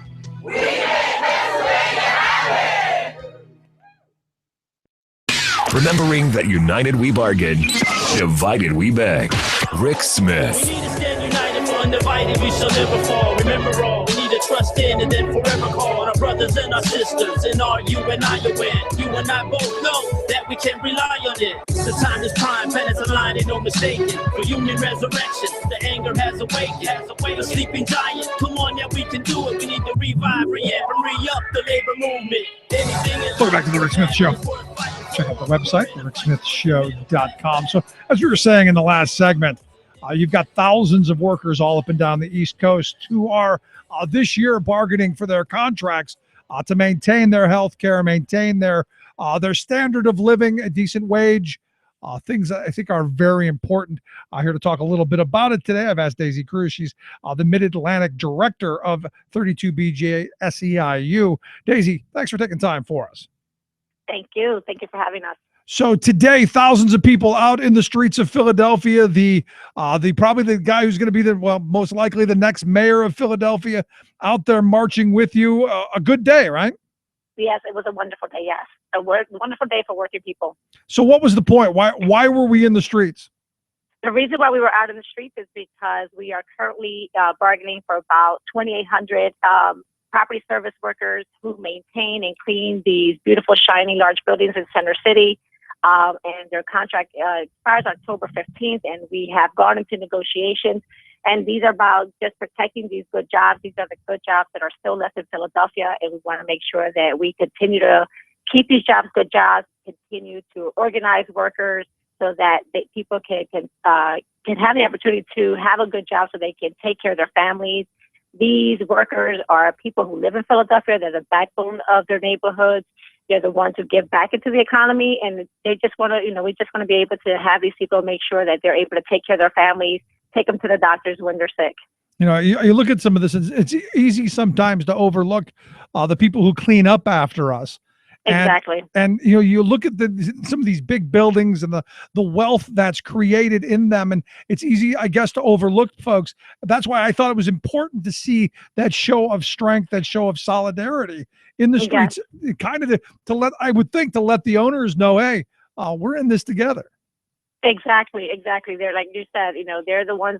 A lot of our workers are the ones that are overlooked. They're the ones who make sure that these buildings are still running. They make sure that tenants are happy, that their buildings are clean, and they're the ones who keep these buildings nice and shiny. They're the ones that's the reason why, people are wanting to move into Philadelphia. They're wanting to move into Center City. And these are the people that are overlooked, from the hard work that they do every single night to make sure that these buildings are ready to go. So when these tenants come in here and, can do their work every day. Now, who are you negotiating with? Is it the building owners? Is it individual contract companies who work in these buildings? Run us through that. We are negotiating with what is called the Bowler Association, and it's an association made of building owners and subcontractors that represent Center City, Philadelphia. So some of our members, work directly for the building owner, but the majority of them work for subcontractors that these building owners subcontract their work to. So if a building owner subcontracts to someone to work in that building, if another subcontractor comes in, it's the same wages, benefits, same conditions. So basically what you're competing on is not on how little the workforce is going to work for, how much they can steal from the workers. It's maybe on how they do things differently or quality, or places where I think that we should be competing. Exactly. That's exactly how it is. They're everybody's part of this master agreement, and when a new subcontractor comes in here, they're just bidding on the work, but it's about following what the contract actually says. See, to me, that's the right way to compete. And we hear a lot of people talking about competition, Daisy, and we should be competing, and I agree, but not on slitting my neighbor's throat for a penny, not on who's willing to work for less, without health care, without benefits, and who's willing to sacrifice their family's future for just to have a job. So I think this is a good thing. Yeah, no, that is fair. That's exactly what it's fair to do. And another message we wanted to make sure that we were giving out there today, because we had about some of our brothers and sisters members about 2 months ago were actually fired when a non-union contractor, Graystar, came into the building over at 2116 Chestnut Street. They were actually hired by building owner CBRE, where they decided to just fire all the workers. And bring in Graystar non-union and cut people's wages. I mean, not only they just threw them out of the street, they just fired them not because they weren't maintaining the building well, not because they weren't doing a good job, but it was just because they decided not to pay them the wages that this contract actually called for. And that actually puts our standards, our member standards, in jeopardy, because these workers, like I said, have been maintaining these buildings for many, many, many years.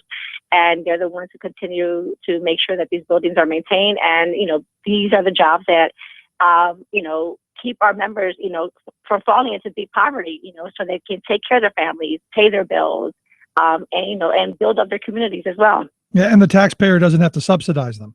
No, not at all.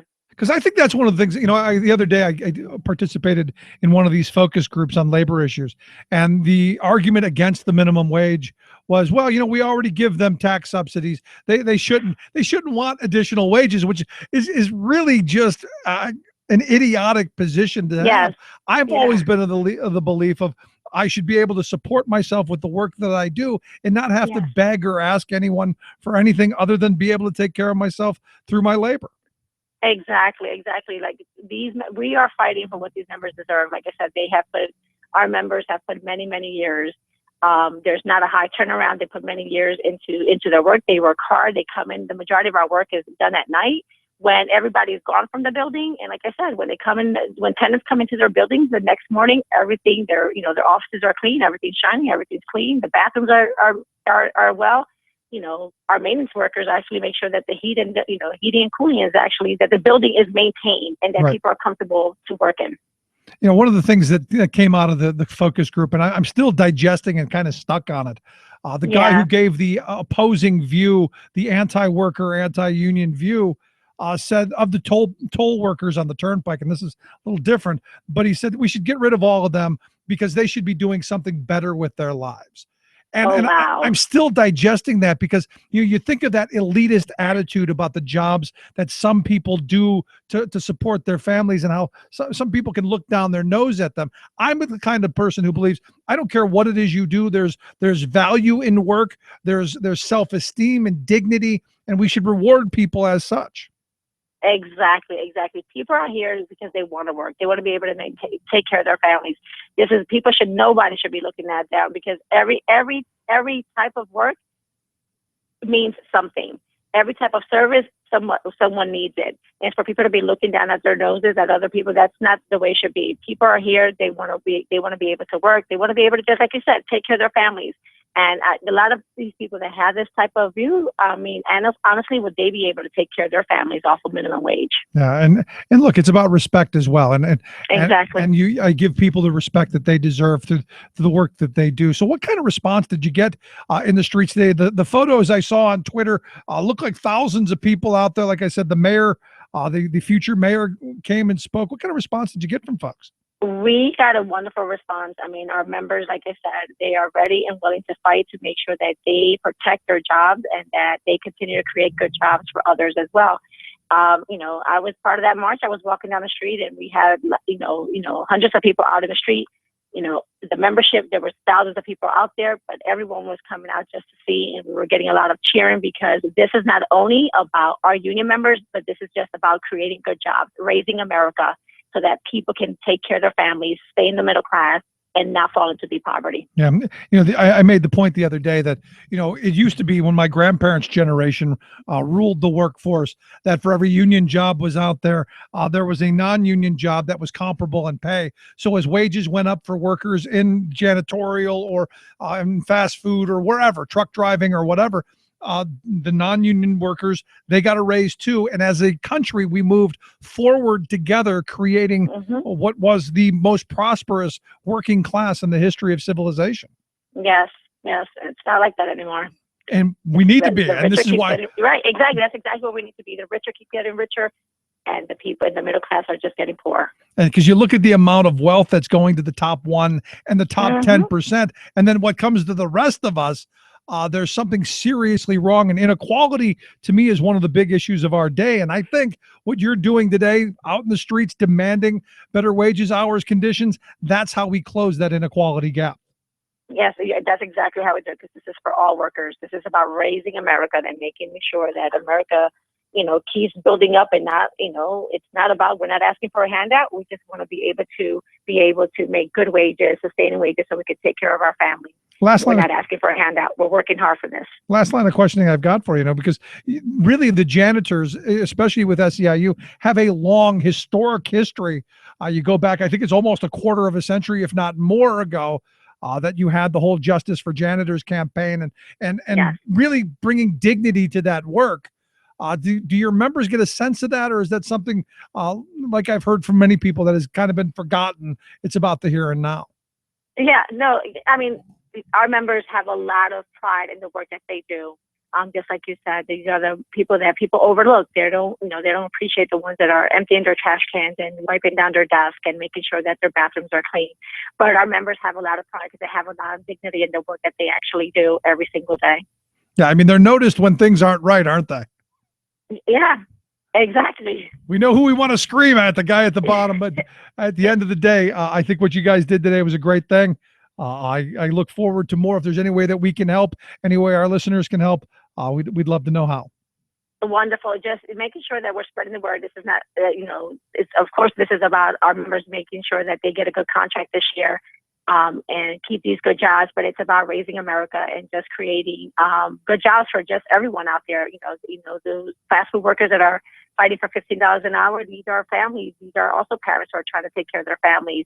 Airport workers that people walk by them every single day and don't realize that these are not, the jobs that they used to be, back when they were unionized. But this is just about creating good jobs everywhere. Yeah, and I wish you guys nothing but the best of luck. And like I said, Daisy, anything I can do, please let us know.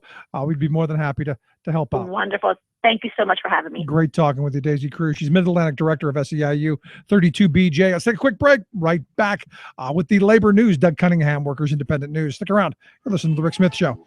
We're working people. Come to talk. Go to work at night. I got no time for living, yes. I'm working all the time. It seems to me I could live my life a lot better than I think I am.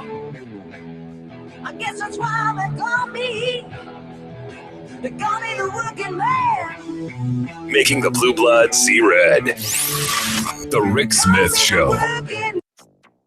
Today, I want to commend China for announcing that it will begin a national market-based cap and trade system. China gets serious about the environment. Any harm done to the environment is harm to humanity. Pope Francis calls for a comprehensive UN climate treaty. New report finds the world can move to 100% renewable energy in just 35 years. Plus, Shell pulls the plug on its Arctic drilling adventure. All of that good news and more straight ahead. From bradblog.com, I'm Brad Friedman. And I'm Desi Doyen. Stand by for 6 minutes of independent green news, politics, analysis, and snarky comment. Pope. People lining the route of the motorcade were passing out. And that was just from the fumes from the Volkswagens. Bless you, Bill Maher. This is your Green News Report.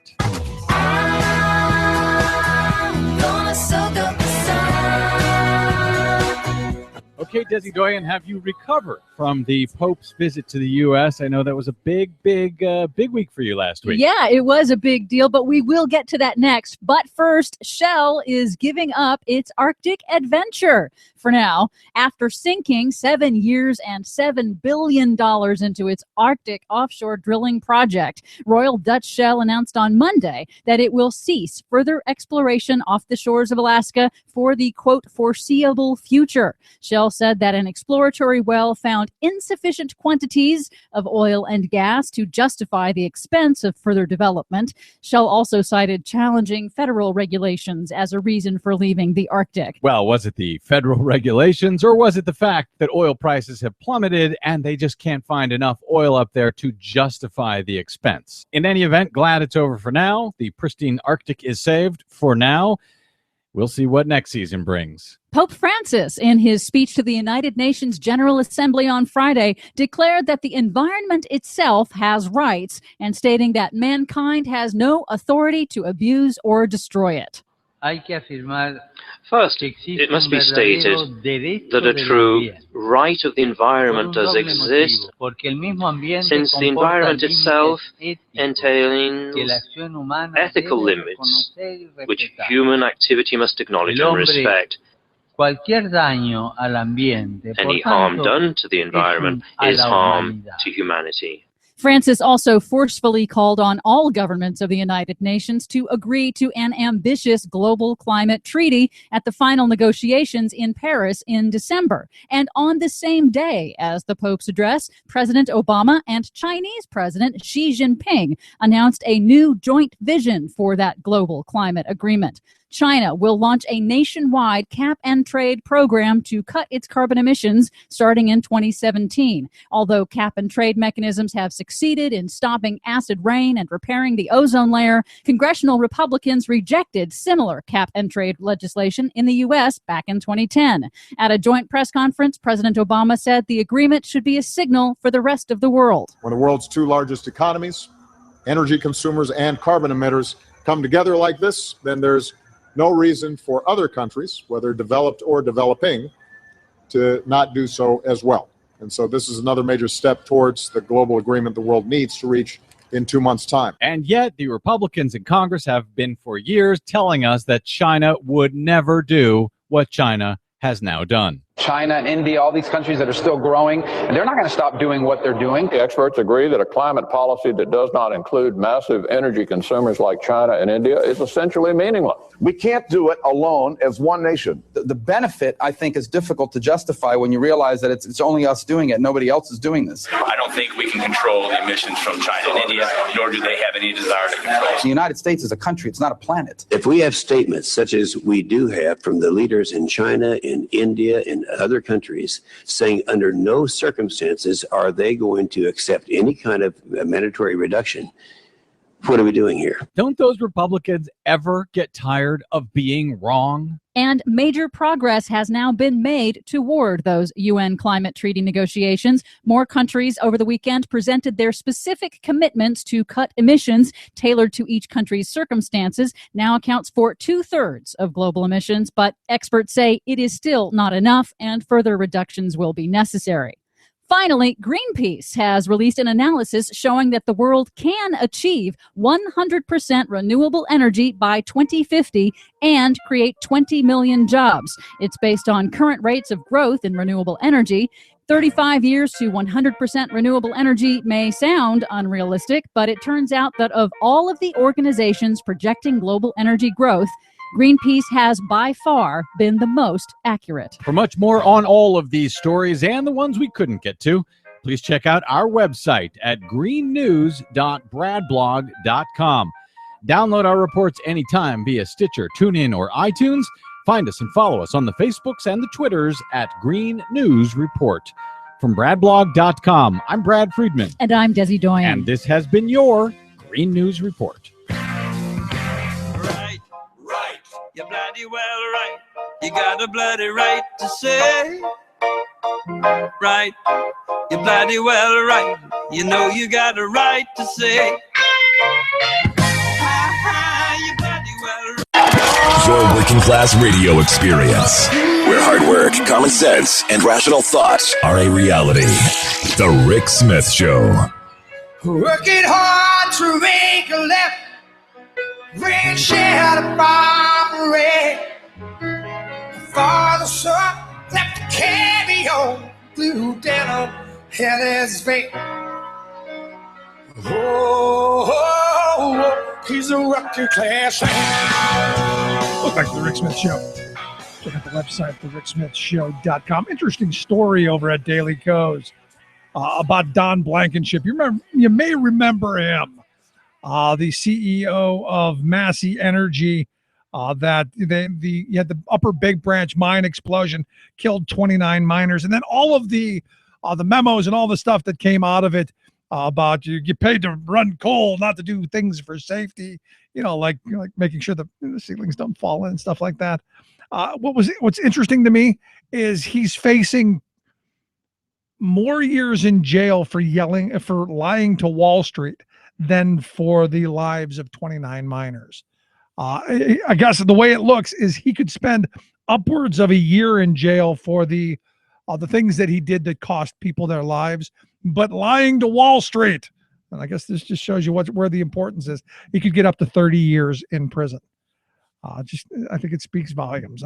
Anyway, here to talk a little bit about what's going on around the world in the labor world. Doug Cunningham, reporter over at Workers Independent News. Doug, thanks for taking time for us. Hey, thanks, Rick. Always good to be with you, man. And listen, there's a special place in hell reserved for guys like Blankenship. My grandfathers were both United Mine Workers of America members in Kentucky. And anybody who turns a blind eye to safety of coal miners deserves everything he gets. And you're right, it's very ironic that he faces more time for lying to Wall Street than actually, killing people basically, or following policies that killed people. 30 years in prison, though, if convicted. And we'll all be looking forward to him standing before that judge on October 1st. Yeah, well, it's another Al Capone thing. I mean, we didn't get Al Capone for anything but tax evasion. And you go, all of the things that he did, that's what you got him on? Hey, whatever works sometimes. Yeah. Well, and that's the thing. I hope he gets every minute of the 30 years possible, and then as well as the additional year. But I just thought that was interesting. Let's bang through some of the other news. Looks like the UAW contract not going to happen. Looks like it, and that's history making, man. I mean, this hasn't happened in 33 years or more in the auto industry, and this is the final voting is going on today. Lots of different plants have voted against this. Lots of workers have voted against this, and the Detroit News is out with a report that they posted a couple hours ago saying that it looks like it's dead. It looks like it's not going to be accepted by the members, rejected by the rank and file. And from the rank and file perspective, for some very good reason, if they end up rejecting this as expected. The two-tier wage system that got into the UAW. I grew up in a UAW household back in Flint, Michigan, many years ago. And back in that golden era of auto workers, this two-tier business would never have been tolerated, would never have been allowed. There was a strike against Ford in 1961 over that two-tier wage issue, among other things, and they fought it back then. And, it's just incredible that these companies go through these financial crises, and it was a crisis. I mean, back in 08, 09, when the UAW took these concessions and made these sacrifices, these companies were facing bankruptcy, but now they're making billions of dollars. And so what happens is the workers sacrifice when they're in trouble, and then when they're making lots of money, those sacrifices still stay in place, and the rank and file is tired of it. Well, you never let a good crisis go to waste, Doug. Yeah. Well, out of that comes all of your wish list. And that's what's happened, not just, in politics, but in business as well. You got to tighten the belt until eventually you're strangling yourself. Yeah. And that's just exactly the way it goes. I mean, I remember stories from my parents telling me about things that happened on the shop floor. There was real power that the workers had then on the shop floor. I mean, if the foreman wanted to speed up the line or wanted to do other things that were outrageous at the time in violating the contract, there were all kinds of ways that workers could exert power on the shop floor. A lot of that power has been taken away now. And it's not just the two-tier wages. It's these schedules, these alternate work schedules. They're just absolutely horrendous. I was at the Detroit UAW convention earlier this year in March and heard lots of rank and file workers speaking out, and recorded some of them and put them on Workers Independent News, speaking out about all of these things that they hated. And just today, I pulled the cut from one of those workers at that time back in March that talked about what they were like and what the conditions were like in their plant and how it's really deteriorated and degraded. And that's what two-tier wages do. And that's what concessions that unions give up about work rules and other things do. And that's what that happens with scheduling as well. And they put these workers through the ringer. What do you expect? I mean, sooner or later, people are going to get fed up. And the legacy workers at the UAW haven't had a real raise in 10 years. And so they're ready to go too. They're ready to strike. And in the past, I don't know if it'll come to a strike this time, but if it does, in the past, the UAW has a good, strong, solid record of actually shutting down the factories when they strike. They don't bring scabs in to keep running the factories when the UAW strikes. And I hope that we don't have to go to one. Yeah. The workers are ready to fight. Yeah, and I hope they don't have to either. But at the end of the day, you're right. Sometimes you're backed into a corner where you don't have a choice. And I said at the beginning when this two-tier wage system was imposed on them, and on a lot of industries where this has popped up, this is solely about dividing the workforce in the union and dividing and destroying the union. The Scott Walker claim of divide and conquer. This is it. Yeah, that's exactly what some of the rank and file workers were saying, Rick, at the UAW convention in Detroit. They said that their locals had been divided and conquered, and that erodes solidarity. It doesn't just erode it; it destroys solidarity in many cases when everybody's not treated equally. I mean, there was a time when I remember my parents were working there that any job inside that factory was a UAW job at UAW rates according to the UAW contract. Janitors got the same thing as assembly line workers and other workers did. And that was a good thing for all working people, because no matter what job you do, it's a necessary job, and you have to have a standard of living to support your family from that job. So no matter what the job is, some people say, oh, a janitor shouldn't be paid as much as a other worker, a regular worker. No, the cost of living are the same. All jobs should be good jobs, and that's what the UAW contracts in the old days used to guarantee. It was a gold standard for blue collar workers. So this is very, very interesting If this does ultimately end up being a rejection of this tentative deal, as it looks like is going to happen, then the next step is, what do the UAW leaders do about it? Are they going to try to go back to the table with Chrysler Fiat? Or are they going to call a strike? Or are they going to just move on to another Detroit 3 automaker and hope to get a pattern agreement from them? We'll all have to wait and see. It'll be interesting to see. But you go back to this, and the sad reality is that workers have been divided and conquered. And that whole, I like the idea. The cost of living is the same. That's a great way you frame that. Because what's happened today is we're all pitted against one another. Why I don't make $15 an hour. I hear this nonsense all the time when you talk about fast food workers wanting $15 an hour in a union, or home health care aides or any of that stuff. What you've got are people who are saying, well, I don't make that. Why should they? And I'm going, well, if you don't make it, why don't you?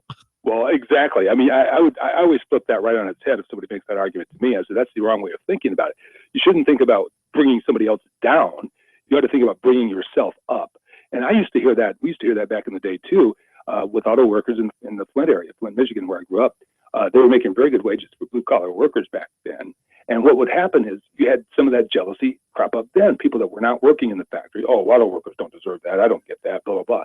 What that does is it not only divides the working class, it reinforces the class stereotypes and biases and prejudices in this society. The idea that if you do a certain kind of job, you're lower class, and so therefore you don't deserve much money, and that is so totally wrong. And so it's such a violation of the basic dignity of working people in this country. No working person worth his or her salt should ever make that kind of argument. We got to all lift each other up, all of our brothers and sisters. But we've been trained, Doug, not to think in the terms of class solidarity or classes at all, because we're all going to be Donald Trump someday. We're all embarrassed millionaires. We're all going to be that.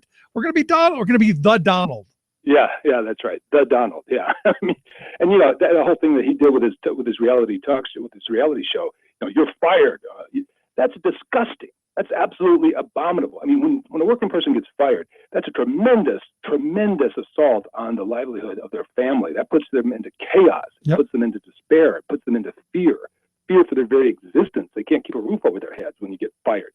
So to be able to fire somebody easily, we shouldn't. We should be able to make it as hard as possible and fire somebody for cause in this country. So that whole worship of some jerk like billionaire Donald Trump running around shouting "you're fired" at people and he gets popular for that, that's insane. It's like a topsy-turvy world that we live in, Rick, and people have got to start thinking better and more clearly about that we are all working people primarily, and we will all always be working people. The select lucky few might cash in and get rich, but for the most part, we're going to have a bulk of this country's population that's going to be working class. So we need to uplift the entire working class. I'm right there with you. Let's take a trip from Detroit a little bit south there to Chicago. I understand the nursing home workers are out and fighting for 15 in the union. What's going on there? Yeah, they are. Chicago is having a lot of action going on right now in the communities, from the teachers union to these Fight for 15 workers. Nursing home workers for the last couple of days have been pressing nursing homes in the area, trying to get publicity and put pressure on them to raise the living wage there. LaToya Thurmond, one of the nursing home workers I spoke to, told us that this is definitely a fight for our lives, she said, because we just can't continue to make it on these low wages. And so she says that they're trying to get a fair wage. They're part of the Fight for 15 movement. Average nursing home workers, according to SEIU, make an average of just $17,500 a year. Wow. And Chicago is one of the biggest cities, of course, in this country, with a standard of living, a cost of living that goes commensurate with their size. And so if you're working there trying to make it, and you're trying to take care of the most vulnerable in our society, in nursing homes, it's a crime against humanity that they're paid this little. And it's a crime against humanity that these companies are profiting on the sickness and illness of the nursing home residents, and also exploiting the very workers trying their best to take care of these folks. So as I told LaToya when I ended the interview, I didn't put this in the newscast, but I told her, God bless you. You're doing the right thing, and you're fighting for justice, and that's a good thing. And I don't mind as a reporter saying that, because I don't think of myself just as a quote-unquote reporter. I'm an eyewitness to history covering a human rights movement here. And so how can you not be on the side of human rights? I'm with you. The other day, I've talked about this on the show the last couple of days. I participated in one of these focus groups, and I gave the labor side of things. Because the people who are doing the focus group, you want their anti-union messaging and all that. And the guy who gave the other side, the anti-union, anti-worker side, said something that just I think is going to stick with me for a very long time, because he was talking about the toll workers who work on the turnpike, and said that he wanted to do away with all of them because they should be doing something better with their lives. And I remember I'm stuck with that. And there is this kind of elitist mentality that all of these low wage jobs are beneath them and not worthy of respect or dignity or a living wage, and that all of those people should be doing something better with their lives. And I'm like, wait a second. I look at these home health care aides. I look at these nursing home workers. I can't think of something better for those folks to do than to take care of our most vulnerable. That's right. And Dr. Martin Luther King Jr., who lost his life on behalf of sanitation workers in a strike in Memphis, and you remember those iconic signs, "I am a man." I mean, he didn't have that attitude. He didn't have that attitude that they should do something better with their lives. He upheld their dignity, and that's what is at stake here. It's not just wages. It's not just benefits. It's not just having material things and being comfortable materially. It's a matter of dignity down through all of what we consider to be the classes in society. So, if somebody picks up your garbage, if they're sweeping your floor as a janitor, if they're in a nursing home, if they're emptying bedpans in a hospital, whatever it is that they're doing, that work is honest work, it's necessary work, and it has dignity. And that's the attitude that we have to have. Absolutely. But what do you think of someone? I wanted to punch him. I really did. Yeah, I don't blame you, man. It took every bit of my power not to just rip it up one side of it and then down the other, because it's that kind of attitude. And he's a working class person as well. He's working, granted he's shilling for the this corporate association, but he's still working. Yeah, that's right. And you see it, Rick, in how people behave. And if you go to office buildings, and if you're or places that you may have worked in the past, and you look at how workers and other people, even in the offices, deal with the janitors, the janitorial staff, the others that come in, they're below them in class in terms of economics. Sometimes you see that attitude. Occasionally you'll see a human-to-human contact and a recognition of dignity, and you'll see them treated like human beings.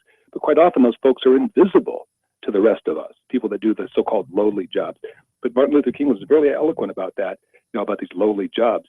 No job is lowly if it's necessary and honest. It all has dignity. And that consciousness, that class consciousness, not in some Marxist doctrinal hardcore way, but just in a normal human way, we have to have that consciousness that we are worthy as working people, that all working people have worth and dignity. And we can't buy into that about putting them down because they have this job or that job that you think is beneath you. That's ridiculous. I'm with you. And finally, let's move to my hometown of Cleveland. I understand the AFL-CIO kicked off their race commissions meeting. Tell me about it. Yeah, that's right. I spoke with the AFL-CIO Human and Women's Rights Director, Carmen Berkeley, about that. She was in Cleveland when I spoke to her, and that's the first one in Cleveland that happened today. What they're doing is they're going around the country, the members of the Executive Council of the AFL-CIO, meeting with local labor movements to talk about race in an honest, direct way, to talk about how race impacts people in those communities, what labor's role ought to be in racial issues, and also how to stop race issues from dividing and weakening the labor movement. One of the things she said is we're going to have to stop this dog whistling. When you can't come right out and say something that would have been so overtly racist that you could in the past, but you can do these code words that end up being heard by the racist elements out there. Politicians do it all the time. And so she was talking about how these meetings are going to happen around the country, and what she's hoping to come out of it is to strengthen the work that labor does and view that work, as she put it in our Workers Independent newscast, through a lens of working with communities of color. And what are we going to do to stop all of this dog whistling, and how are we going to stop race from dividing the labor movement? I think it's absolutely a great way for the AFL-CIO to address this and try to confront this and come head-to-head with it, because after all, the labor movement, like any other institution in society, has had its fair share of racial struggles over the years. And so to be honest about that, to confront that, to try to improve what labor does on race going forward is absolutely essential. Now, I can't tell you how many times we heard that when we did our civil rights tour here back in August, where we went, pretty much all across the South looking for stories of labor's involvement in the civil rights movement. And we got those. We got the stories of, there were these unions and this union, they were the, this, that, and the other thing. But you also got the other stories of, these were the unions, the UAW, the Teamsters, the ATU, the sleeping car porters, all down the line of, it was their participation was invaluable in moving things forward. Oh, I have this iconic photo in my mind of Walter Reuther from UAW marching along, with Dr. King and walking in those civil rights marches. And the UAW had its own history, had its own problems to overcome some racial issues, and back in the early days of its union in Michigan and other places. But I mean, that to be honest about it, to confront it, and to try to make sure to do something about it. And also, as Carmen Berkeley told me, race and what happens racially is a labor movement issue. Yep. Some people might ask, well, what is the labor movement doing involved in race? Maybe they think it's separate. It's not separate. And so to confront that and to act upon it, and by the way, racism ain't over just because we elected a black president. Right. I would argue it's gotten worse these last couple of years, because now you've got the people who want to believe that they're being persecuted and put into a corner. And it's insane to me. But we saw all this stuff firsthand as we did our tour. And one of the things that I came away with is, it's another one of those dividing issues that wealth in this country has put down on us. We've divided ourselves among your job's not as good as mine, and you're black and he's white or he's Hispanic, and we just keep slicing and dicing ourselves to be easily pitted against each other, so that, well, the wealth that we create being sucked away from us. That's right. And the power to maybe make sure some of that wealth stays with us gets eroded and weakened the more that we're divided. Yep. They don't say divide and conquer for nothing. I mean, that's a real strategy that actually works. If you can successfully divide people, you can conquer them much more easily. So the civil rights movement, labor is a civil right. Labor is a human right, and civil rights should be upheld by labor. And so that constant, strong solidarity of that connection between people of color struggling for justice and working people struggling for justice. Quite often they're one and the same, by the way. But those two struggles simultaneously unfolding should be both mutually supportive. I mean, the civil rights movement, the struggle for racial justice, Black Lives Matter, all of that should be part of and parcel with the labor movement in this country. And I think more and more people in the labor movement are understanding that that's the truth, that they're allying with civil rights groups, community groups, progressive groups, because we can all move forward together, or we can all stay behind, divided and conquered. Exactly. Doug, I appreciate you taking time for us. Good stuff. Thanks so much. Look forward to talking to you again. Great being with you, Rick. Thanks. I look forward to the next time. All righty. Doug Cunningham, reporter at Workers Independent News. You want to check out their website, laborradio.org. Quick break, right back. Stick around. You're listening to The Rick Smith Show. We're working people. Come to talk. It's desperate times, so desperate measures we explore. Marching on the Capitol to lobby leaders for involvement. 3,000 people screaming out, "Where's our government?" Lawsuits and arraignments, members under company surveillance. Public divided, either they love us or they hate us. Lost billions off our back, and it's still not enough. They should have took into account that we never give up. We'll be here one day longer. One day longer. The people's voice is stronger. We work hard for our money. We work hard for respect. Keep fighting for these rights for generations. It's next. One day longer. One day longer. The people's Your working class radio experience, where hard work, common sense, and rational thoughts are a reality. The Rick Smith Show. Donnie Trump is for it. Barack Obama is too, as are Jeb Bush and Hillary Clinton.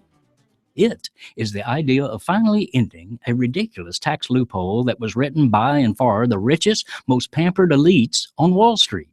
An obscurely titled carried interest tax break allows billionaire hedge fund hucksters to have their massive incomes taxed at a much lower rate than the one teachers, Main Street businesses, carpenters, and other modest income people must pay. This privileged treatment of money shufflers over people who do constructive work in our society adds to America's widening chasm of inequality. It's so unfair and unpopular that even Trump and Bush see that it has to go. So it's bye-bye loophole, right? Just kidding. Trump can mouth all he wants, but no animal hath such fury as a hedge funder whose special tax boondoggle is threatened. Trump had barely gotten the word unfair out of his puffy lips before the tax loophole profiteers deployed battalions of lobbyists, PR flacks, and front group operatives to defend their precious carried interest provision. Just one group, with the arcane name of Private Equity Growth Capital Council, rushed a dozen Gucci-clad lobbyists to Capitol Hill to, quote, inform lawmakers about the virtues of coddling Wall Street elites with tax favors. Of course, informing meant flashing their checkbooks at key members of Congress. After all, even the loudest blast of political talk is cheap.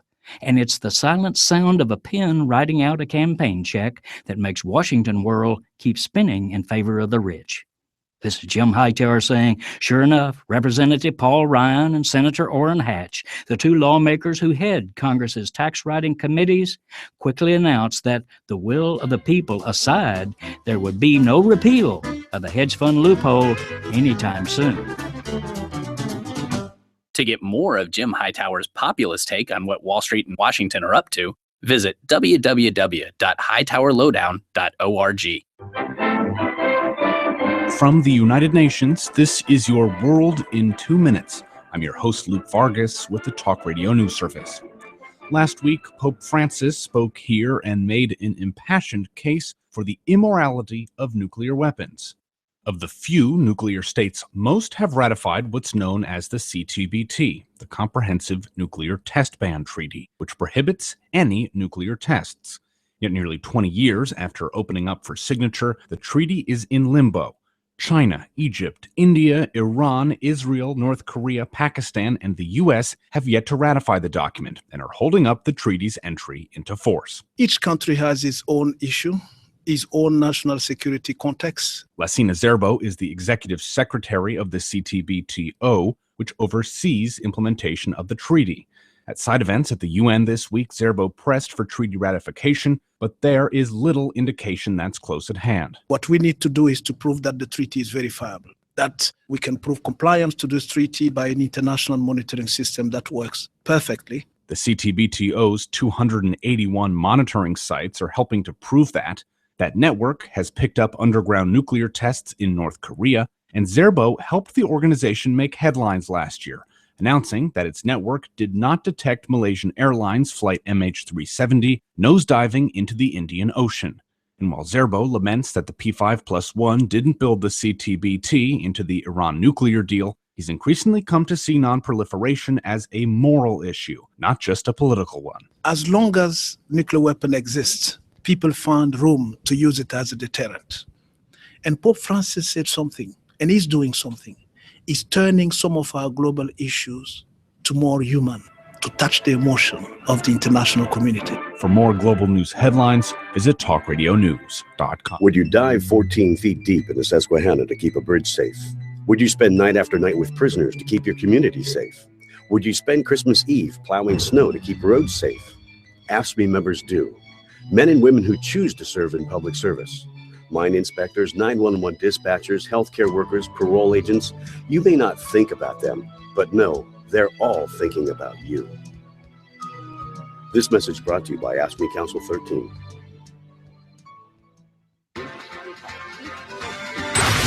Exposing that free trade is never free. The Rick Smith Show. They talk about the U.S. inflation. I understand just a little. No comprende, it's a riddle. Welcome back to the Rick Smith Show. During the break, I was flipping through some of my email, and I got a couple of emails about the wages that the U.S. auto industry pays to its workers. And, I remembered back, during the 2008, when Bush gave some small loan to the auto companies under the big guise of a bailout. And I remember going, hearing people say, they make $75 an hour. I'm going, no, they don't. And I got a couple of those emails today that, wow, the auto workers, they make too much money. You know how much one of the second tier auto workers make? They make just about $14 an hour.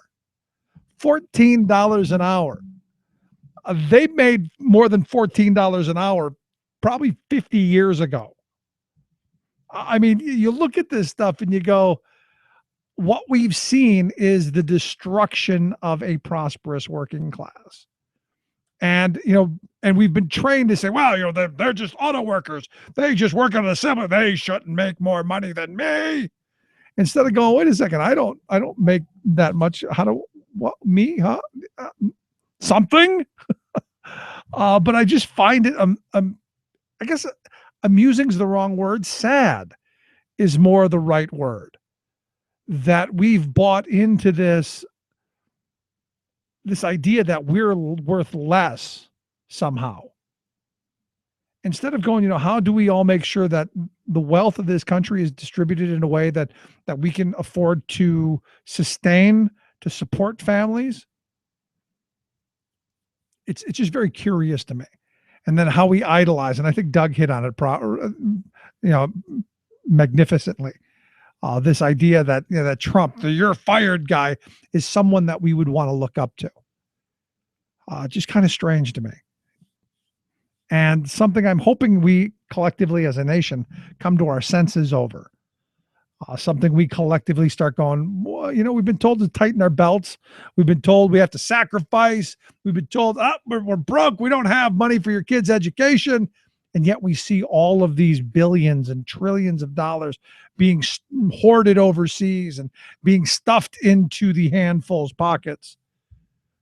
It just kind of makes you wonder. Maybe we'll wake up. I don't know. Maybe. If you missed any portion of the program, thericksmithshow.com. Quick break, right back. Stick around. Gonna work on Maggie's farm no more. Exposing that free trade is never free. The Rick Smith Show. You're listening to The Rick Smith Show. For more information, go to thericksmithshow.com. If you've missed any portion of the program, you can download the podcast at thericksmithshow.com. You're listening to WIN, Workers Independent News, a production of Diversified Media Enterprises. I'm Doug Cunningham. Many UAW workers are unhappy with the proposed deal between the UAW and Fiat Chrysler. Auto workers at 3 plants have rejected the proposed agreement so far.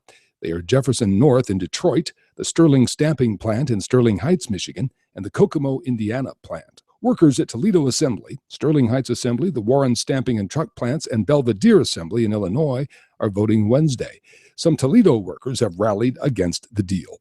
UAW International is withholding comments until all of the workers have voted. Workers want to abolish the 2-tier pay scale. At the UAW convention in March, Kathy Smith of Local 2015 spoke for many rank-and-file workers on 2-tier pay and the degradation of once good UAW jobs at Chrysler. Not only do I have Chrysler workers making half of what the normal workers make, I have people inspecting our parts at $8.50 an hour. We have people doing our janitor work at $10 an hour. There's non-union people in there. They're making substandard wages. These were all great Chrysler bargain jobs that have gone by the wayside. The AFL-CIO Wednesday is launching a series of race commissions, meetings between executive council members and local labor movements. From Cleveland, Ohio, AFL-CIO Civil, Human, and Women's Rights Director Carmen Berkeley explains what these race commissions are all about. We'll be having 14 of our AFL-CIO executive council members going around to different cities and having conversations with local labor movement to identify how can we strengthen our work through a lens of working with communities of color, and how are we going to stop dog whistling, and how are we going to stop allowing for race to divide the labor movement. Nursing home workers pressing their fight for 15 held a press conference outside Chicago's Villa of Evergreen Nursing Home on Tuesday. Latoya Thurmond, a nursing home worker, got active with union organizing a year ago. This is a definitely fight for our lives, because we can't, of course, continue making these low wages. So it's almost pretty much a fight for our lives, because we care about patients, and this is what we love doing. We just should be paid a fair wage for it. SEIU says nursing home workers make an average of just $17,500 a year. Let's get America working. We must build, maintain, and repair our nation's crumbling infrastructure. Teamsters support a bipartisan approach to creating good jobs for American workers. Learn more at letsgetamericaworking.com. Teamsters strong, America stronger. WIN is underwritten in part by OPEIU, the Office of Professional Employees International Union, and by the National Association of Letter Carriers. You've been listening to WIN, Workers Independent News. For more information, visit laborradio.org. Minimum wage. You know what it means when they pay you minimum wage? You know what they're trying to tell you is like, hey, if I could pay you less, I would. I'm still stuck on my experience on Monday evening with the focus group, and really the opposing thoughts, the opposing opinions to mine Because like I said, we did this focus group on labor issues. I presented the positive worker message that we should be raising the minimum wage, that we should be encouraging people to join and form unions to negotiate for better wages, hours, conditions, to close that massive inequality gap. And on the other side, you had the guy saying, well, we shouldn't have toll takers. They should be just doing something better with their lives. And then the argument against the minimum wage being they're just all teenagers, just all pimply-faced teenagers, like 85% of them, just pimply-faced teenagers, which is ludicrous. But I thought today'd be a good opportunity to talk a little bit about the minimum wage. There was a press conference today at the Capitol, which is why I've asked John Dodds. He's the director of the Philadelphia Unemployment Project. He was there in Harrisburg today to partake. John, thanks for taking time for us. Okay, Rick. Actually, I wasn't there. Some of our people were, but I heard about it. Oops. Bad information. I was there in spirit. All right. Well, because you're usually there. Every time I turn around, I see you. Yeah, no, I wasn't there today. All right, so walk me through this, because I've heard this, and we've all heard this 1,000 times, that it's 85% of minimum wage workers are teenagers or people who are making like 50 grand a year, and it's just a second income for them. Any numbers on that? Yeah, we do. In fact, the exact opposite. In Pennsylvania, 84% of the people who would get a raise are above 20 years old. They're not teenagers. It's almost the vast majority of low-wage workers who would get a raise if we raise the minimum wage to 10 are over 20. And 50% of them, it's their full-time job. So it's not teenagers working after school to buy sneakers. It's way, way, way, way too many people that this is what they're trying to live on. And it's absolutely false. It's totally backwards. But we hear that frame a lot, don't we, John? That that's just these. There's more to this than the wage for those kids, because they're learning how to show up on time, learning how to pull up their pants, learning how to. That's not who it is.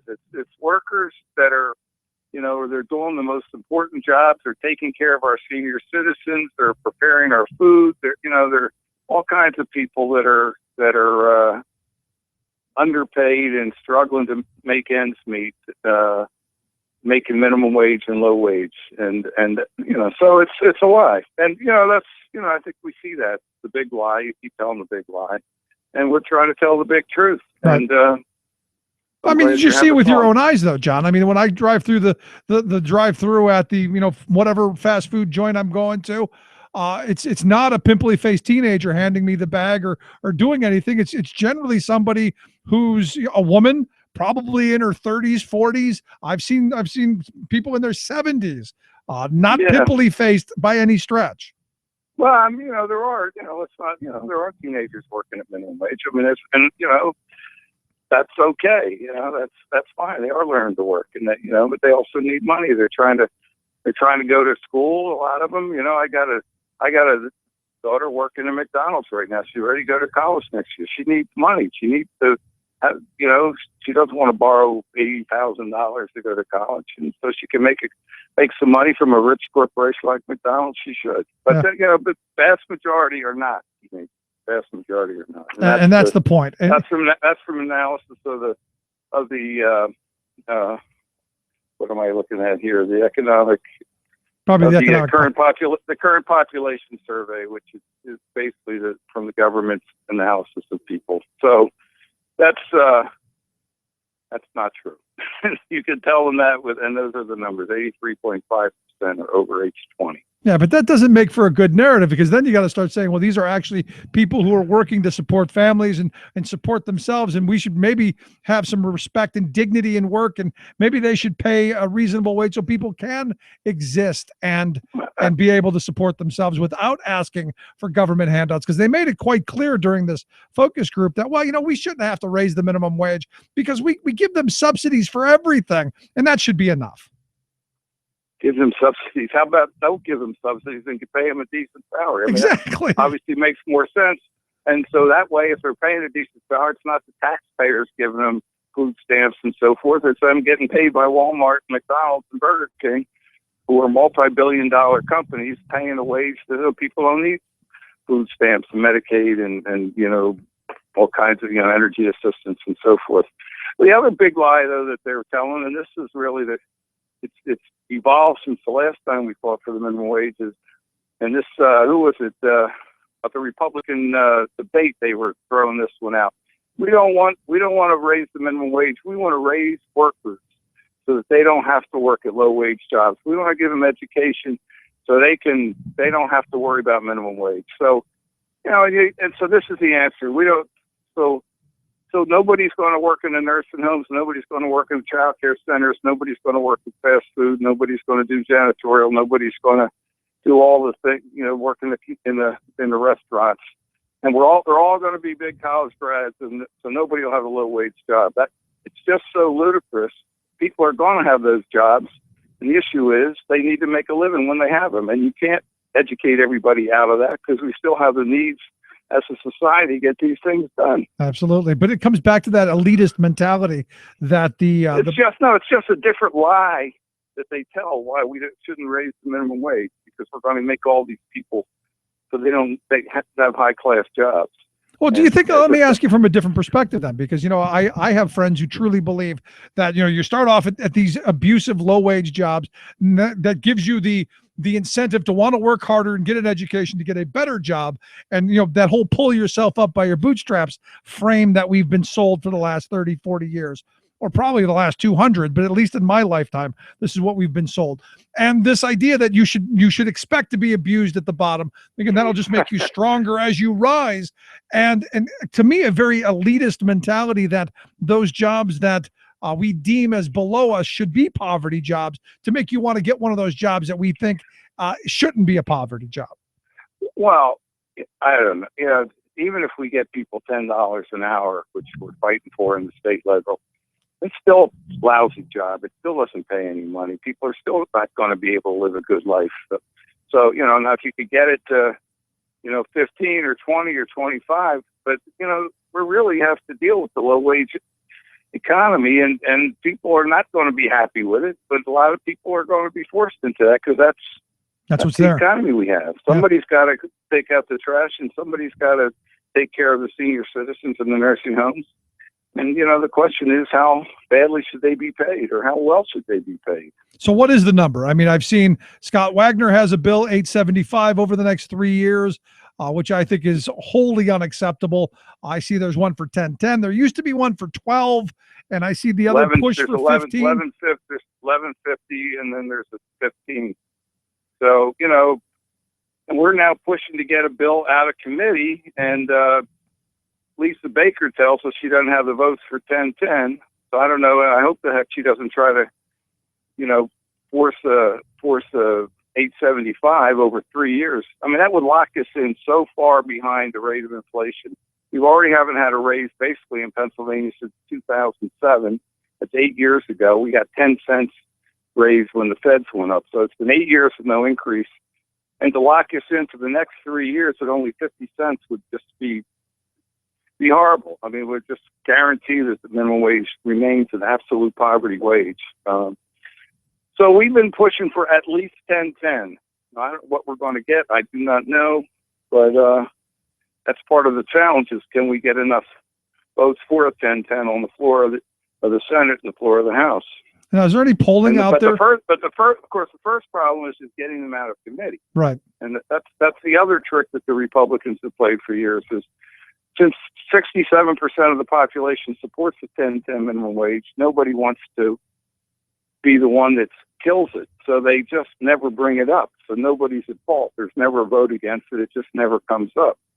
And that's why we as a coalition, Raise the Wage PA, have been targeting the chairs of the two labor and industry committees and demanding that they move the bill and organizing in their districts to let them know that 1 in 4 workers in their district will get a raise if they would just get out of the way, and hold them personally accountable for the fact that these bills are stuck in committee. Nobody's going to have a vote unless the bill comes on the floor and gets out of committee. And Senator Lisa Baker, Representative Maureen Gingrich are basically responsible for keeping those bills buried and not seeing the light of day. So that's the first thing, is we got to get out of committee, and that's what today was a discharge resolution talking about doing one so that force the committee to take action on the bill. And then once that happens, then if we get on the floor, we've got to get the votes to get 10-10 or 15 or whatever we can get. I'm not real optimistic about 15 in this particular legislature. It's going to be a challenge to get 10-10. Right. And that comes with putting pressure on our representatives, because as you've said, 67% of the people in this Commonwealth agree with the 10 an hour minimum wage, which I still think is not enough, but it's a huge step in the right direction. That's right. It'd be, it would be something. It'd be more than the neighbors have right now. It'd be getting somewhere. But the minimum wage is never, in my opinion, never going to be the ultimate answer to low wage jobs. What we really need to do what you talked about was organize and unionize those jobs. And, just like the old factory jobs back in the 30s didn't pay anything. They were crappy jobs till they unionized, and then they became good jobs. And these fast food workers could be good jobs. And we had people over here from New Zealand, they make $15 an hour working for McDonald's in New Zealand, and the price is about the same. They got the money, they just have to be forced to pay it. Unionization is certainly one way, minimum wage is another way to get it up. But unfortunately, with this Republican legislature, it's going to be a real challenge to get more than 10. It's going to be a challenge to get 10, right, for that matter. So what do we do? Last line of questioning, what should people be doing? Well, right now we are telling people to contact, Baker and Gingrich, and we are holding them accountable for no increase in the minimum wage. Personally, they are accountable. Lisa Baker is from Northeast Pennsylvania outside of Wilkes-Barre, and Murray Gingrich is from Lebanon County. And those two people, we are doing our best to just drive the message that they are accountable, and we're mainly doing it in their district, which of course is what they don't want. There's a meeting tonight in Wyoming, PA for Lisa Baker. They've already been leafleting the county fairs and stuff, flyers telling people Lisa Baker's holding up the minimum wage in their county. And so those are the two people we think right now need to be held accountable for why we don't have an increased minimum wage. Yep, expose it and push them in the direction that we want them to go. After all, they are our elected representatives. They're not and kings and queens. They are personally responsible for these bills being stonewalled in committee and never being brought in front of the politicians. And they're allowing everybody to get a free ride that want to be against raising the minimum wage. And nobody's name is being called. Well, we're calling names. We're calling Lisa Baker, Murray Gingrich, and let them know that they're the ones that are doing it. Because at the end of it, vote on it. If you're against it, let us know. This way we can hold you accountable at the ballot box. Exactly. So right now we're holding them accountable because they're making sure it doesn't get on the floor. They're doing the dirty work for all their comrades that don't want to vote on a minimum wage bill. So. And we'll make sure that we get contact information at thericksmithshow.com so folks can contact both Lisa Baker and Representative Gingrich. I think that's a step in the right direction. Okay. Good. John Dodd, I appreciate you taking some time for us. Thanks so much. Okay, Rick. Thanks for having me. Bye-bye. Always great to talk with you. Let's take a quick break. Right back. 1-888-520-RICK. 1-888-520-7425. What do you think? Should we raise the minimum wage, or should it be 875, 10, 12, 15? Where? You're right back after this.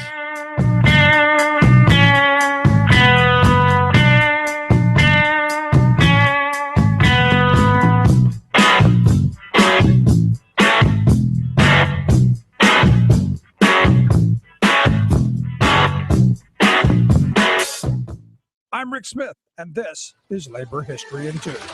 On this day in labor history, the year was 1892.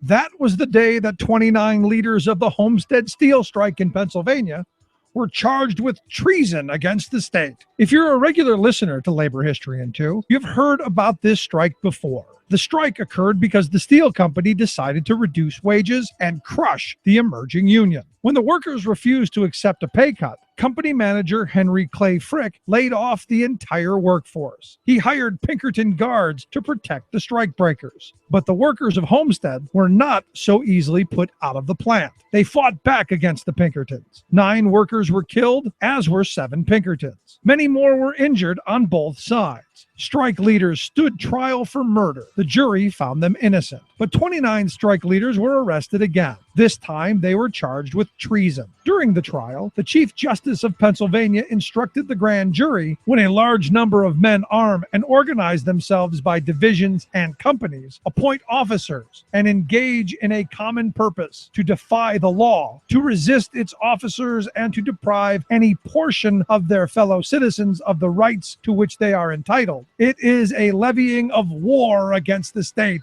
and the offense is treason. Despite this charge to the grand jury, the jury again refused to convict these strike leaders. However, paying legal fees and bail drained the strike finances. While leaders were kept in jail, the morale of the strike was broken. The Homestead steel mills were not unionized until well into the 20th century.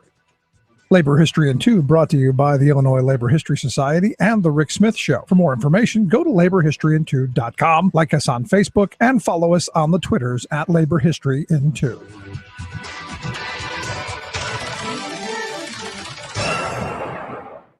Tales of American Political History with Clinton Porter Hackney. We've been discussing U.S. government shutdowns, how often they've occurred, and what really goes on when they do. 18 times in 40 years seems like way too often for our government to shut down. But it can be argued that it's nothing to worry about. First, there are laws that tell us what to do when the House, Senate, and President can't agree on a budget. There are guidelines in the Anti-Deficiency Act that seem to require an agency head to suspend the agency's operations until the enactment of an appropriation.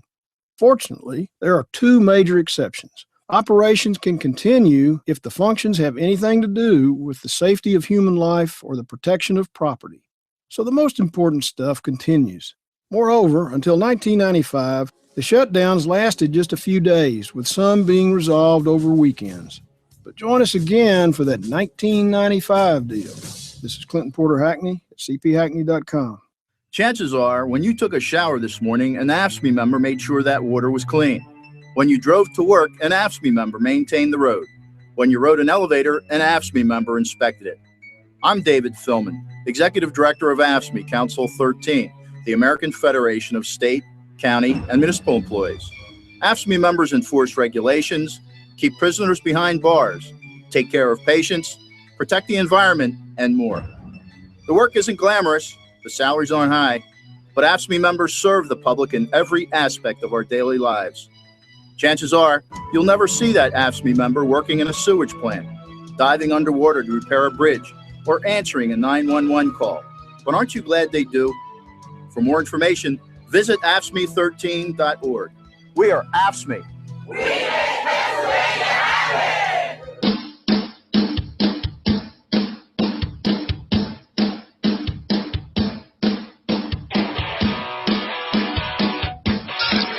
Waving the flag of freedom for people, not corporations. Rick Smith.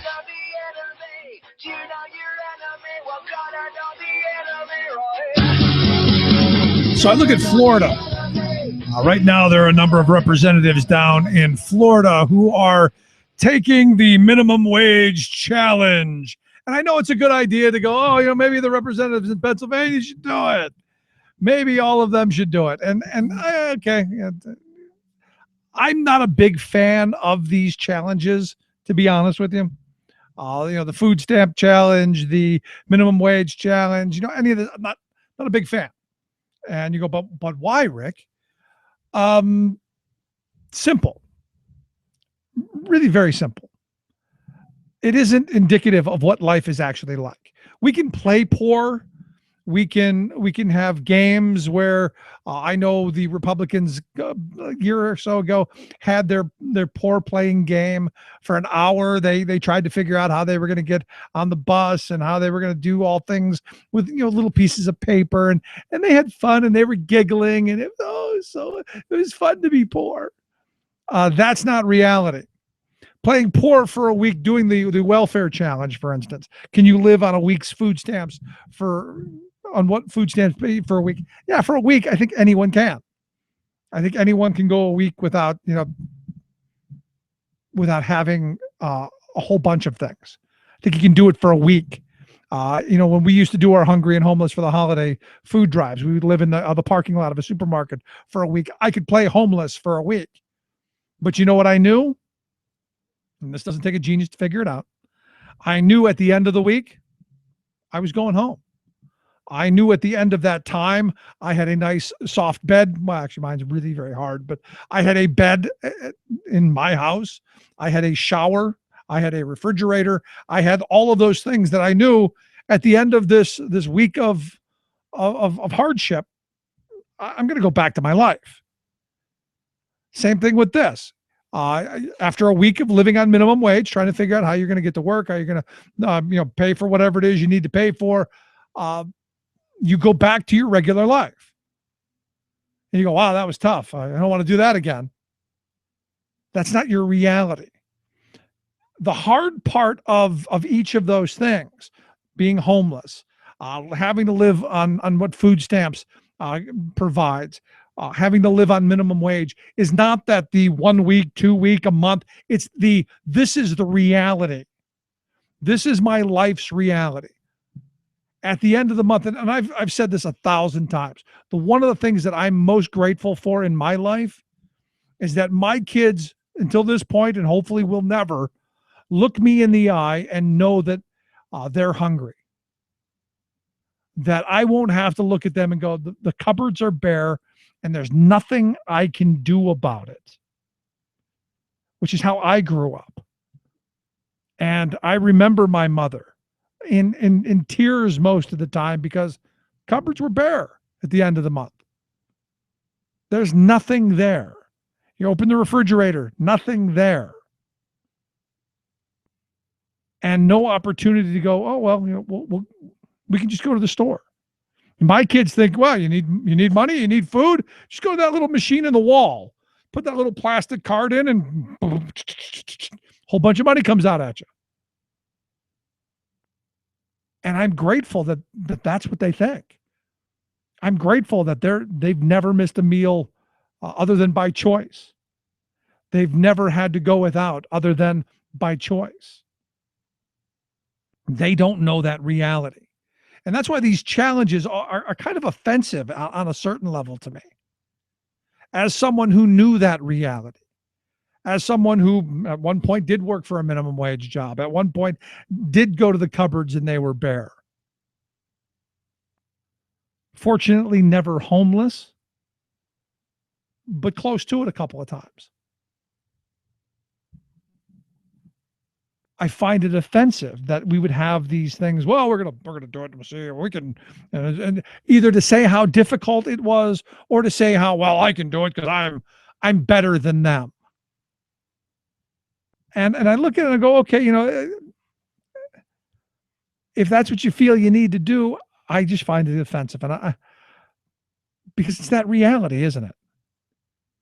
I think back to the people that I've met in my lifetime who have been gracious enough to share their stories with me and talk about the reality of being in the situations that they're in. And the minimum wage just ain't it. And the fact that I don't have a lot of hope that a 10-10 minimum wage is going to pass, especially not one that has an index, so that we don't have to have these fights every 5, 6, 8 years, that it just continually goes up with inflation and that people maintain their buying power. I don't have much hope.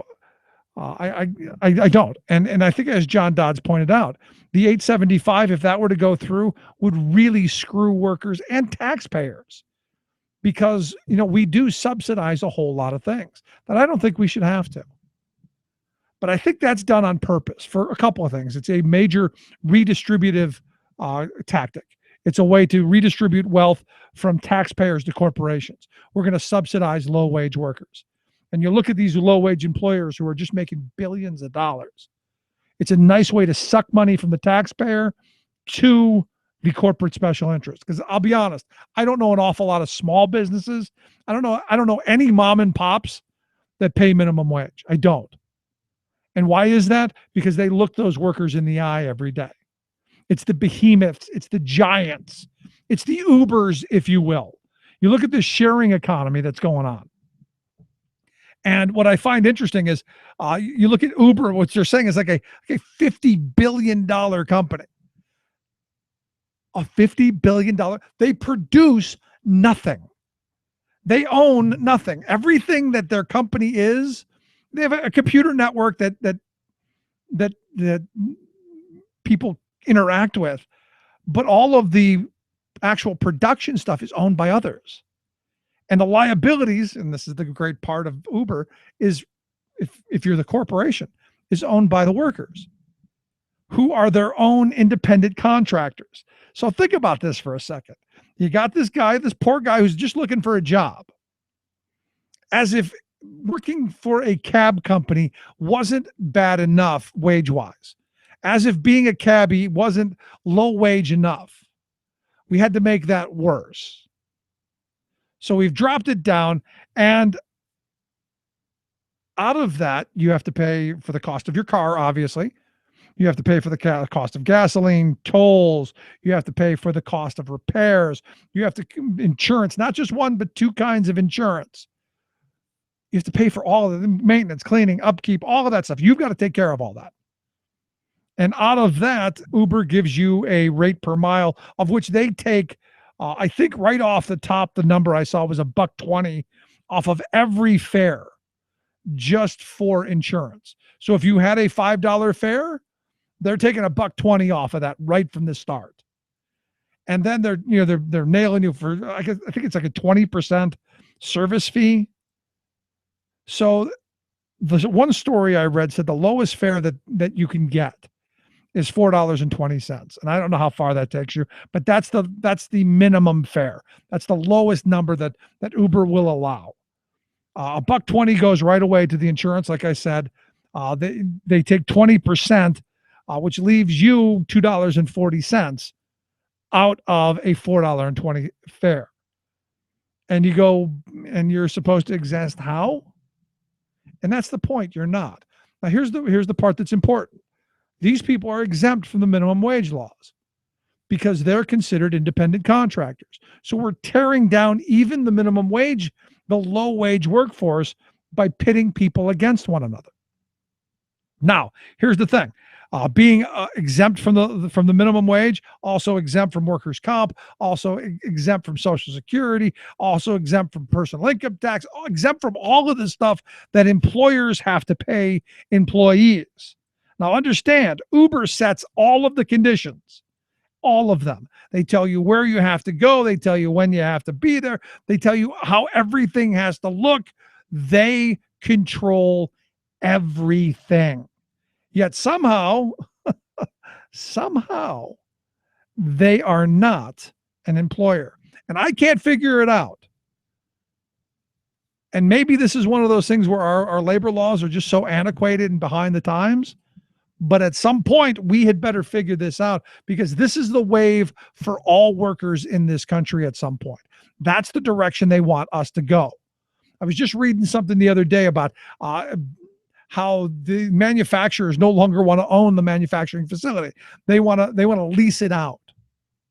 So we're now coming to a time where the workers at the bottom, they're the ones who are shouldering the larger share of the responsibility. And the profits go where?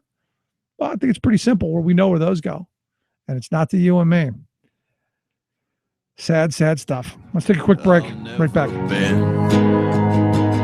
I'm with you now until the end. Thought-provoking, intelligent conversation with a heart. The voice of the working class, Rick Smith. Today, I want to commend China for announcing that it will begin a national market-based cap-and-trade system. China gets serious about the environment. Any harm done to the environment is harm to humanity. Pope Francis calls for a comprehensive UN climate treaty. New report finds the world can move to 100% renewable energy in just 35 years. Plus, Shell pulls the plug. Arctic drilling adventure. All of that good news and more straight ahead from bradblog.com. I'm Brad Friedman. And I'm Desi Doyen. Stand by for 6 minutes of independent green news, politics, analysis, and snarky comment. Pope, Pope, Pope, Pope, Pope. People lining the route of the motorcade were passing out. And that was just from the fumes from the Volkswagens. Bless you, Bill Maher. This is your Green News Report.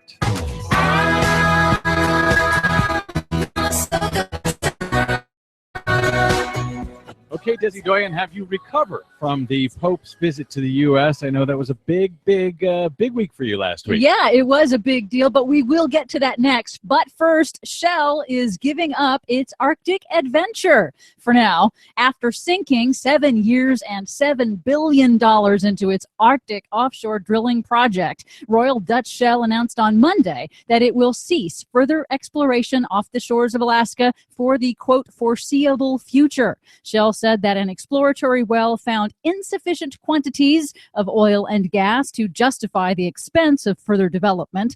Shell also cited challenging federal regulations as a reason for leaving the Arctic. Well, was it the federal regulations or was it the fact that oil prices have plummeted and they just can't find enough oil up there to justify the expense? In any event, glad it's over for now. The pristine Arctic is saved for now. We'll see what next season brings. Pope Francis, in his speech to the United Nations General Assembly on Friday, declared that the environment itself has rights and stating that mankind has no authority to abuse or destroy it.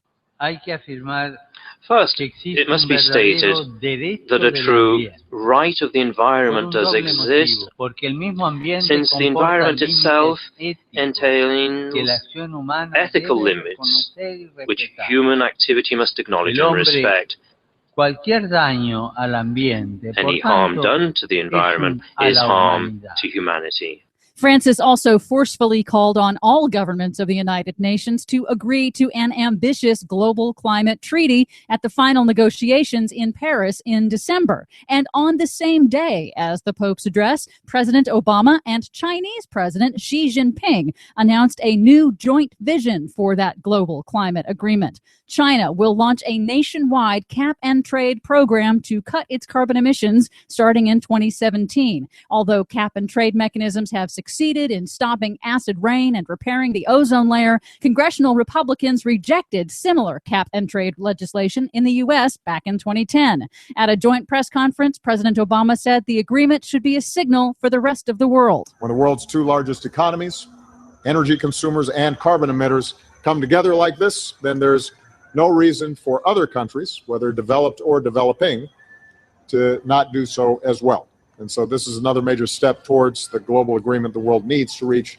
in 2 months' time. And yet the Republicans in Congress have been for years telling us that China would never do what China has now done. China and India, all these countries that are still growing, and they're not going to stop doing what they're doing. The experts agree that a climate policy that does not include massive energy consumers like China and India is essentially meaningless. We can't do it alone as one nation. The benefit, I think, is difficult to justify when you realize that it's only us doing it. Nobody else is doing this. I don't think we can control the emissions from China and India, nor do they have any desire to control. The United States is a country. It's not a planet. If we have statements such as we do have from the leaders in China, in India, in other countries, saying under no circumstances are they going to accept any kind of mandatory reduction, what are we doing here? Don't those Republicans ever get tired of being wrong? And major progress has now been made toward those UN climate treaty negotiations. More countries over the weekend presented their specific commitments to cut emissions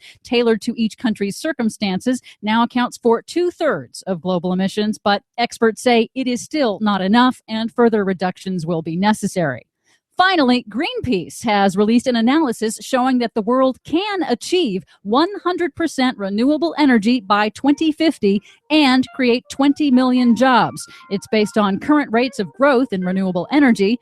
35 years to 100% renewable energy may sound unrealistic, but it turns out that of all of the organizations projecting global energy growth, Greenpeace has by far been the most accurate. For much more on all of these stories and the ones we couldn't get to, please check out our website at greennews.bradblog.com.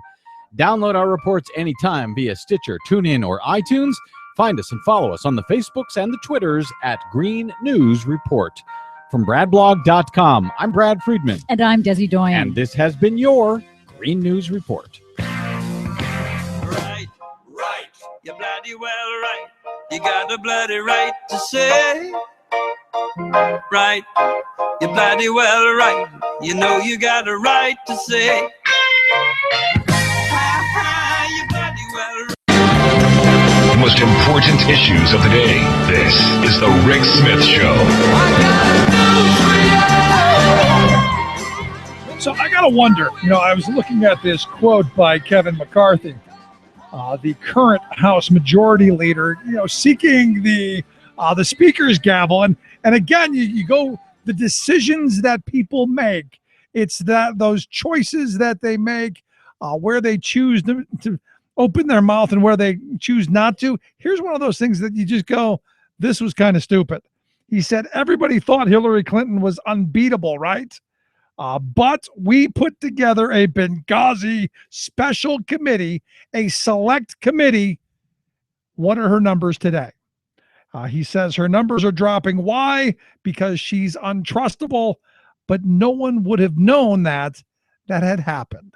So he's going, look, it's because of us. We've wasted millions of dollars of tax dollars. We've had the longest hearings in the history of anything, longer than Watergate, longer than JFK being assassinated, longer than the Iran-Contra, longer than 9/11 or Pearl Harbor. And we found nothing, but thanks to us, Hillary's tumbling. This guy going to be Speaker of the House. Amazing. Which is why I thought it'd be a good opportunity to talk to our friend Bob Ney over at Talk Radio News Service, get the news of the day, maybe his thoughts on John Boehner's departure. Bob, thanks for taking time for us. Thank you, Rick. So, you've got to be one of the guys very happy to see John Boehner off to the golf course or the tanning bed or wherever he's going to find himself. Well, I wrote about John Boehner 2 years ago. I've known him for 30 years, and I said about his style. He doesn't like confrontation. He was a backbencher. I said all of this, and I did national news on Saturday. I was asked to do comments on John Boehner, and I said, he can blame the conservatives all day long. It's John Boehner who's at fault, because this was about John Boehner being Speaker, not John Boehner in the office of the Speaker in the institution. It was all about Boehner. What Boehner could raise money-wise. He brags. He was 180 days on the road raising $300 million. He brought this upon himself, trying to dance with everybody.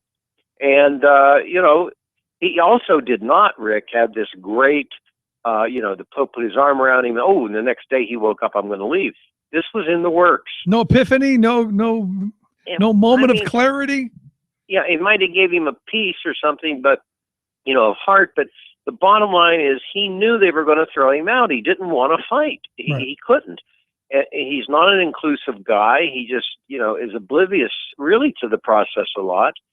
And now on the way out, of course, he's sticking it to the conservatives. There's two things that are probably positive. The government's not shutting down because he's angry at the conservatives. And the second thing is that indirectly, this trade bill comes back, the Trans-Pacific Partnership, and it has to have a 30-day window. He'll be gone in 29 days. So it's very possible the conservatives, just to go against President Obama, may kill that partnership. So John Boehner, I think if he realized he was helping workers, would probably have stayed long enough to make that bill pass. Well, there's something good that came out of it. Maybe. So who replaces him? Is it this McCarthy guy? Is this the next guy in line? And this statement, you got to question, exactly the decision making that went into that.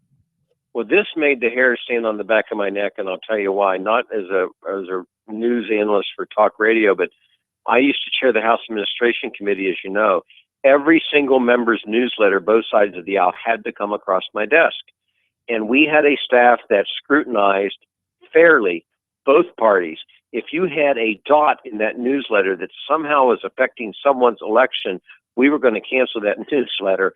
You will rewrite it. Or if you did it without our permission, and I'll still keep private because that was my job, we charged members out of their personal banking accounts personally. Wow. And I had to charge some members sometimes because you can't use the government system in the House to affect the elections. Right. And Rick, if I were on the Democratic side, I would not let this go, because he basically, if you read it, has said that the Benghazi Committee, which was to get down to the bottom of Libya and what happened, he's bragging that, well, hey, if we hadn't created this committee, we wouldn't have, drove her numbers down. They spent $3 million. I mean, if I were the Democratic side, I would pursue this, till the cows come home. And like I said, I've been telling you this for a while. Well, why don't you run as a Democrat? Because it seems like to be there. It just seems like there aren't these strategic thinkers. You're going, you know what? We've got an opening here. Let's get him. Well, McCarthy, if he wants to be speaker, what a way to start out. He went on Fox News and pandered to make himself look good, and he's not even in there yet. And this is amazing. I mean, this is not a little mistake. This is huge. What a way to set a tone. Could this be something down the road that jumps up if he gets to be speaker, unseats him? Well, I mean, if they pursue this, the Benghazi Committee is not going to be the issue anymore. It's going to be the creation of the Benghazi Committee and a huge major ethics scandal. I mean, huge. Spending $3 million to affect it. Now, look, we all knew that's what was going on, correct, but you can't admit it. Okay? You don't admit those things. Let's face it. Well, I mean, this is the hubris of having that kind of power. Yeah, I just think it's a really, I mean, it really makes him look like a piker. Yeah. Really. Any chance Trey Gowdy takes his position? Now, this is really interesting. You brought up Trey Gowdy. We picked up rumors, and I picked these up out of Florida today. And I don't know how true these are, but the fact that he may be leaving the Congress. Now, this makes a little bit of sense. John Boehner had a secret meeting with him, which didn't become secret because Boehner talked about it. Had a secret meeting with Trey Gowdy. He said, why don't you run for the number 2 spot against Scalise? Because the conservatives don't want McCarthy. They look at him like Boehner, but they accepted him if they got the number 2 guy, Scalise from Louisiana. Now, Boehner went secretly to Trey Gowdy and said, why don't you run? Now, all of a sudden, the rumor's out there that Trey Gowdy's going to leave Congress. Maybe Gowdy, possibly, and this is how it started, maybe Gowdy said, look, I don't want to be number 2 guy because I'm not staying that long. It makes sense. Yeah. Where did this come from? And, of course, Boehner's over there leaking everything, which is amazing. He was already the worst speaker in America's history. Why do you want to go out like this? And wants to make sure he solidifies that last spot. Worked. Wants to make sure he's the last guy. Ugh, unbelievable. Oh, but, entertaining nonetheless. Oh, it is. Did you see the big testimony? The House Oversight Committee had their big hearing yesterday with the woman from Planned Parenthood. Any good stories out of that? Yes. There is a conservative now, and his name basically escapes me. I'll find it here. Oh, here we go. This is the American Spectator digital editor. And, or no, I'm sorry, I've got the wrong one. I wanted the conservative. Anyway, there was a conservative. Here we go. Conservative pundits. And this is the Federalist founder, Sean Davis. Here's what he tweeted. This is the conservative. Can you imagine if this band of incompetent morons had been in charge of prosecuting the Nuremberg trials? My goodness, what a farce. That's from the conservatives about the hearing. All right?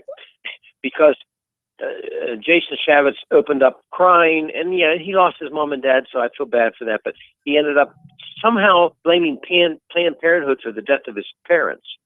They died of cancer, and if all this money hadn't went to Planned Parenthood and they threw all this money away, maybe they would have found a cure for cancer. I mean, this is the tone of the hearing.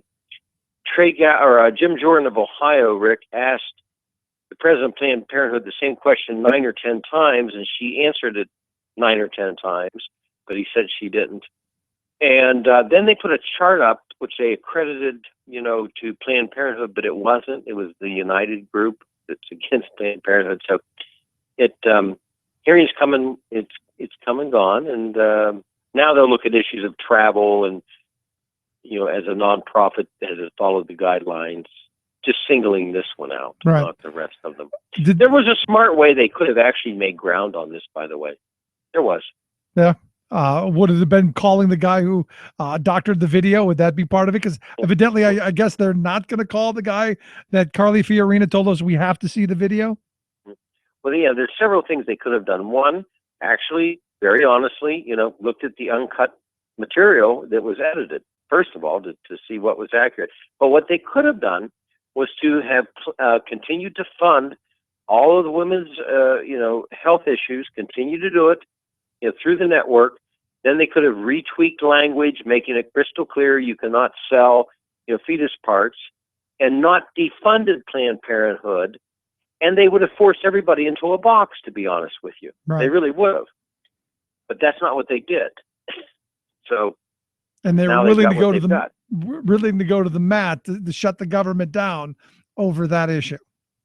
Well, conservatives, and I do a lot of different shows, and I know a lot of different people, and I have to tell you, conservatives are saying, what is with this one issue stuff? They're not gaining. Remember, Boehner was going to go where Homeland Security. We got the president over a barrel. That didn't happen. Obamacare shut down the government. That didn't happen. Planned Parenthood. That didn't happen. They control the House and Senate. They can't even get it through their own chamber. Amazing. It's like the Keystone Cops. It's amazing. And finally, the Pope evidently had a secret meeting with Kim Davis. Is it true? Rick, I have to. I'm hoping this is not true. I mean, they're saying it is, not the Vatican, but this is weirder than weird. I can't imagine where the Pope said, "Hey, bring the lady from Kentucky and her husband with the straw hat. I want to meet him." I think so. If this meeting occurred, somebody with a lot of political juice within the Catholic Church must have gotten to somebody that put this on the Pope's agenda. There's no way the Pope would just all the people who could meet in America single her out and bring her up. Yeah, I mean, as I read it, my first reaction is it's got to be one of those hoax websites that have the fake news. Kind of like the picture of she said. Right. I think Kim Davis said there were like 100,000 people in Peru who were praying for her, and they right. sent out a picture, but it was actually a picture from a year ago. Well, they were actually praying that she stayed here and didn't move to Peru. Maybe that too, but I looked at it at first with this kind of a jaundiced eye, going, it's just a joke website, maybe right. someone trying to be right. funny. But then as I thought about it, I'm going, there's got to be somebody who's like you said, put it on the calendar just to undermine the Pope. Right. Because the Pope would never have thought of this. I can't imagine. I can't imagine it at all. And now she's gonna make political hay out of this, and it's gonna be the reason that she continues and bigger book deal, because I understand she's already got a book deal, right? Oh my. Okay, right. There you go. That's one I won't be buying. So you couldn't even give it to me. Well, maybe you could give it to me. I need things to start fires with in the fireplace. Terrible. Bob, I appreciate it. Great talking to you, man. Thank you. Thank you so much. Bob Ney, Talk Radio News Service. Quick break. Right back. Stick around. You're listening to The Rick Smith Show.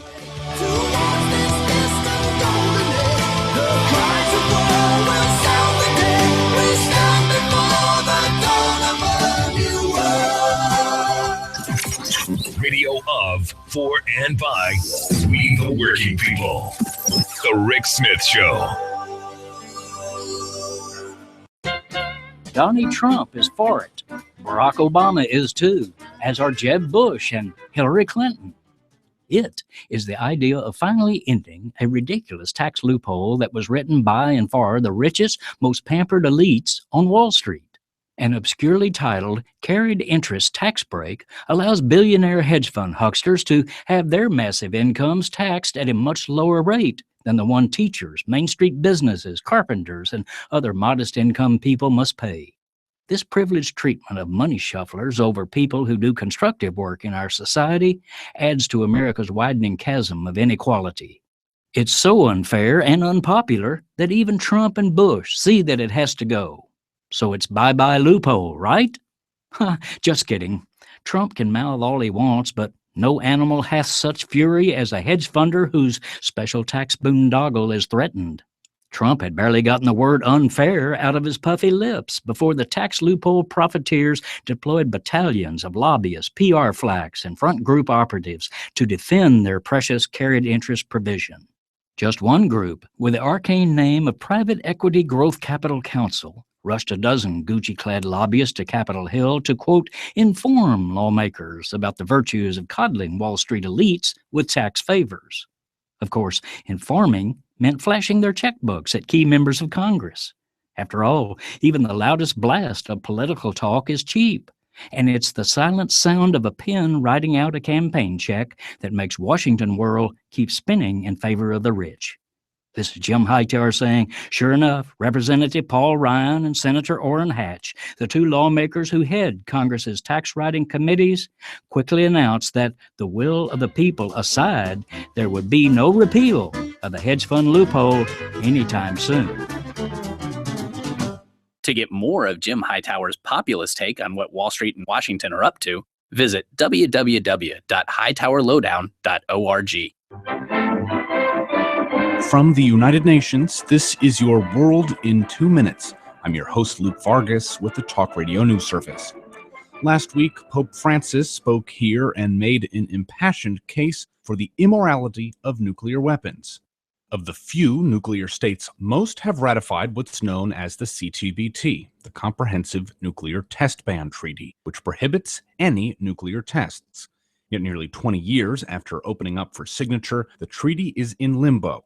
China, Egypt, India, Iran, Israel, North Korea, Pakistan, and the U.S. have yet to ratify the document and are holding up the treaty's entry into force. Each country has its own issue, its own national security context. Lassina Zerbo is the executive secretary of the CTBTO, which oversees implementation of the treaty. At side events at the UN this week, Zerbo pressed for treaty ratification, but there is little indication that's close at hand. What we need to do is to prove that the treaty is verifiable, that we can prove compliance to this treaty by an international monitoring system that works perfectly. The CTBTO's 281 monitoring sites are helping to prove that.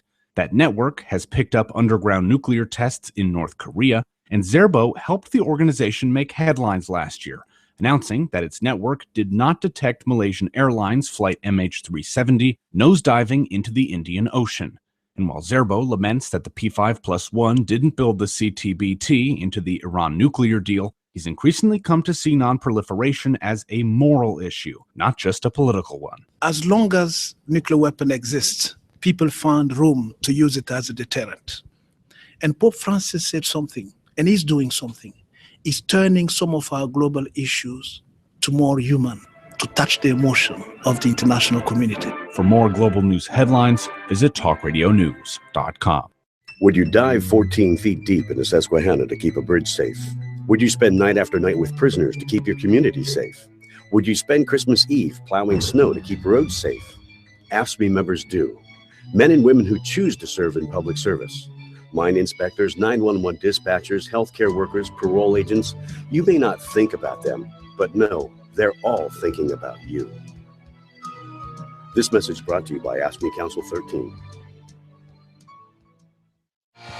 These are words you should tell the truth. You're lying in a jail, and now we got the proof. Where you gonna run to? Where you gonna hide? Well, here's some interesting news for the Bernie Sanders crowd.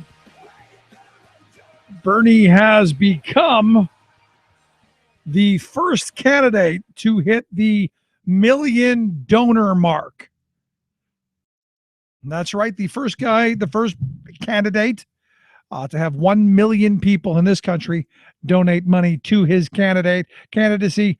Average of about $24.86 per person. He raised in the second quarter of this year just about $15 million.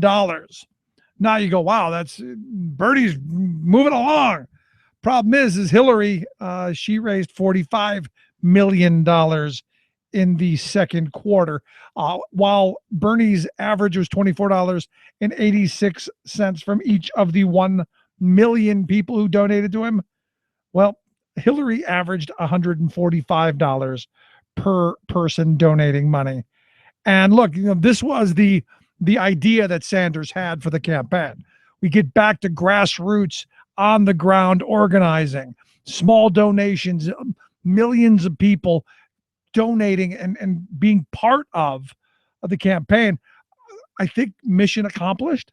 The very first candidate to hit that threshold. Now, interestingly enough, as the public interest research group points out, that if the federal government does like New York City does, which is to match small donations, Sanders would have more money on hand, which we don't do because we want to make sure that the moneyed special interests have all the power and all the control that they expect and demand. But I thought that'd be interesting news to finish today. Little ray of hope for tomorrow as we continue down the election path. I'm still loving the fact Donald Trump at the head of the Republican ticket. Very, very interesting to me. Tomorrow on the program, a little more on the minimum wage.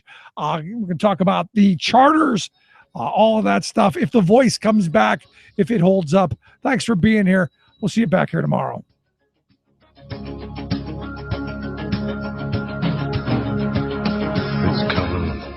You've been listening to The Rick Smith Show. Together, we can make America better. Email rick@thericksmithshow.com or interact with us anytime at thericksmithshow.com. Until next time, this has been The Rick Smith Show, where working people come to talk. It's coming.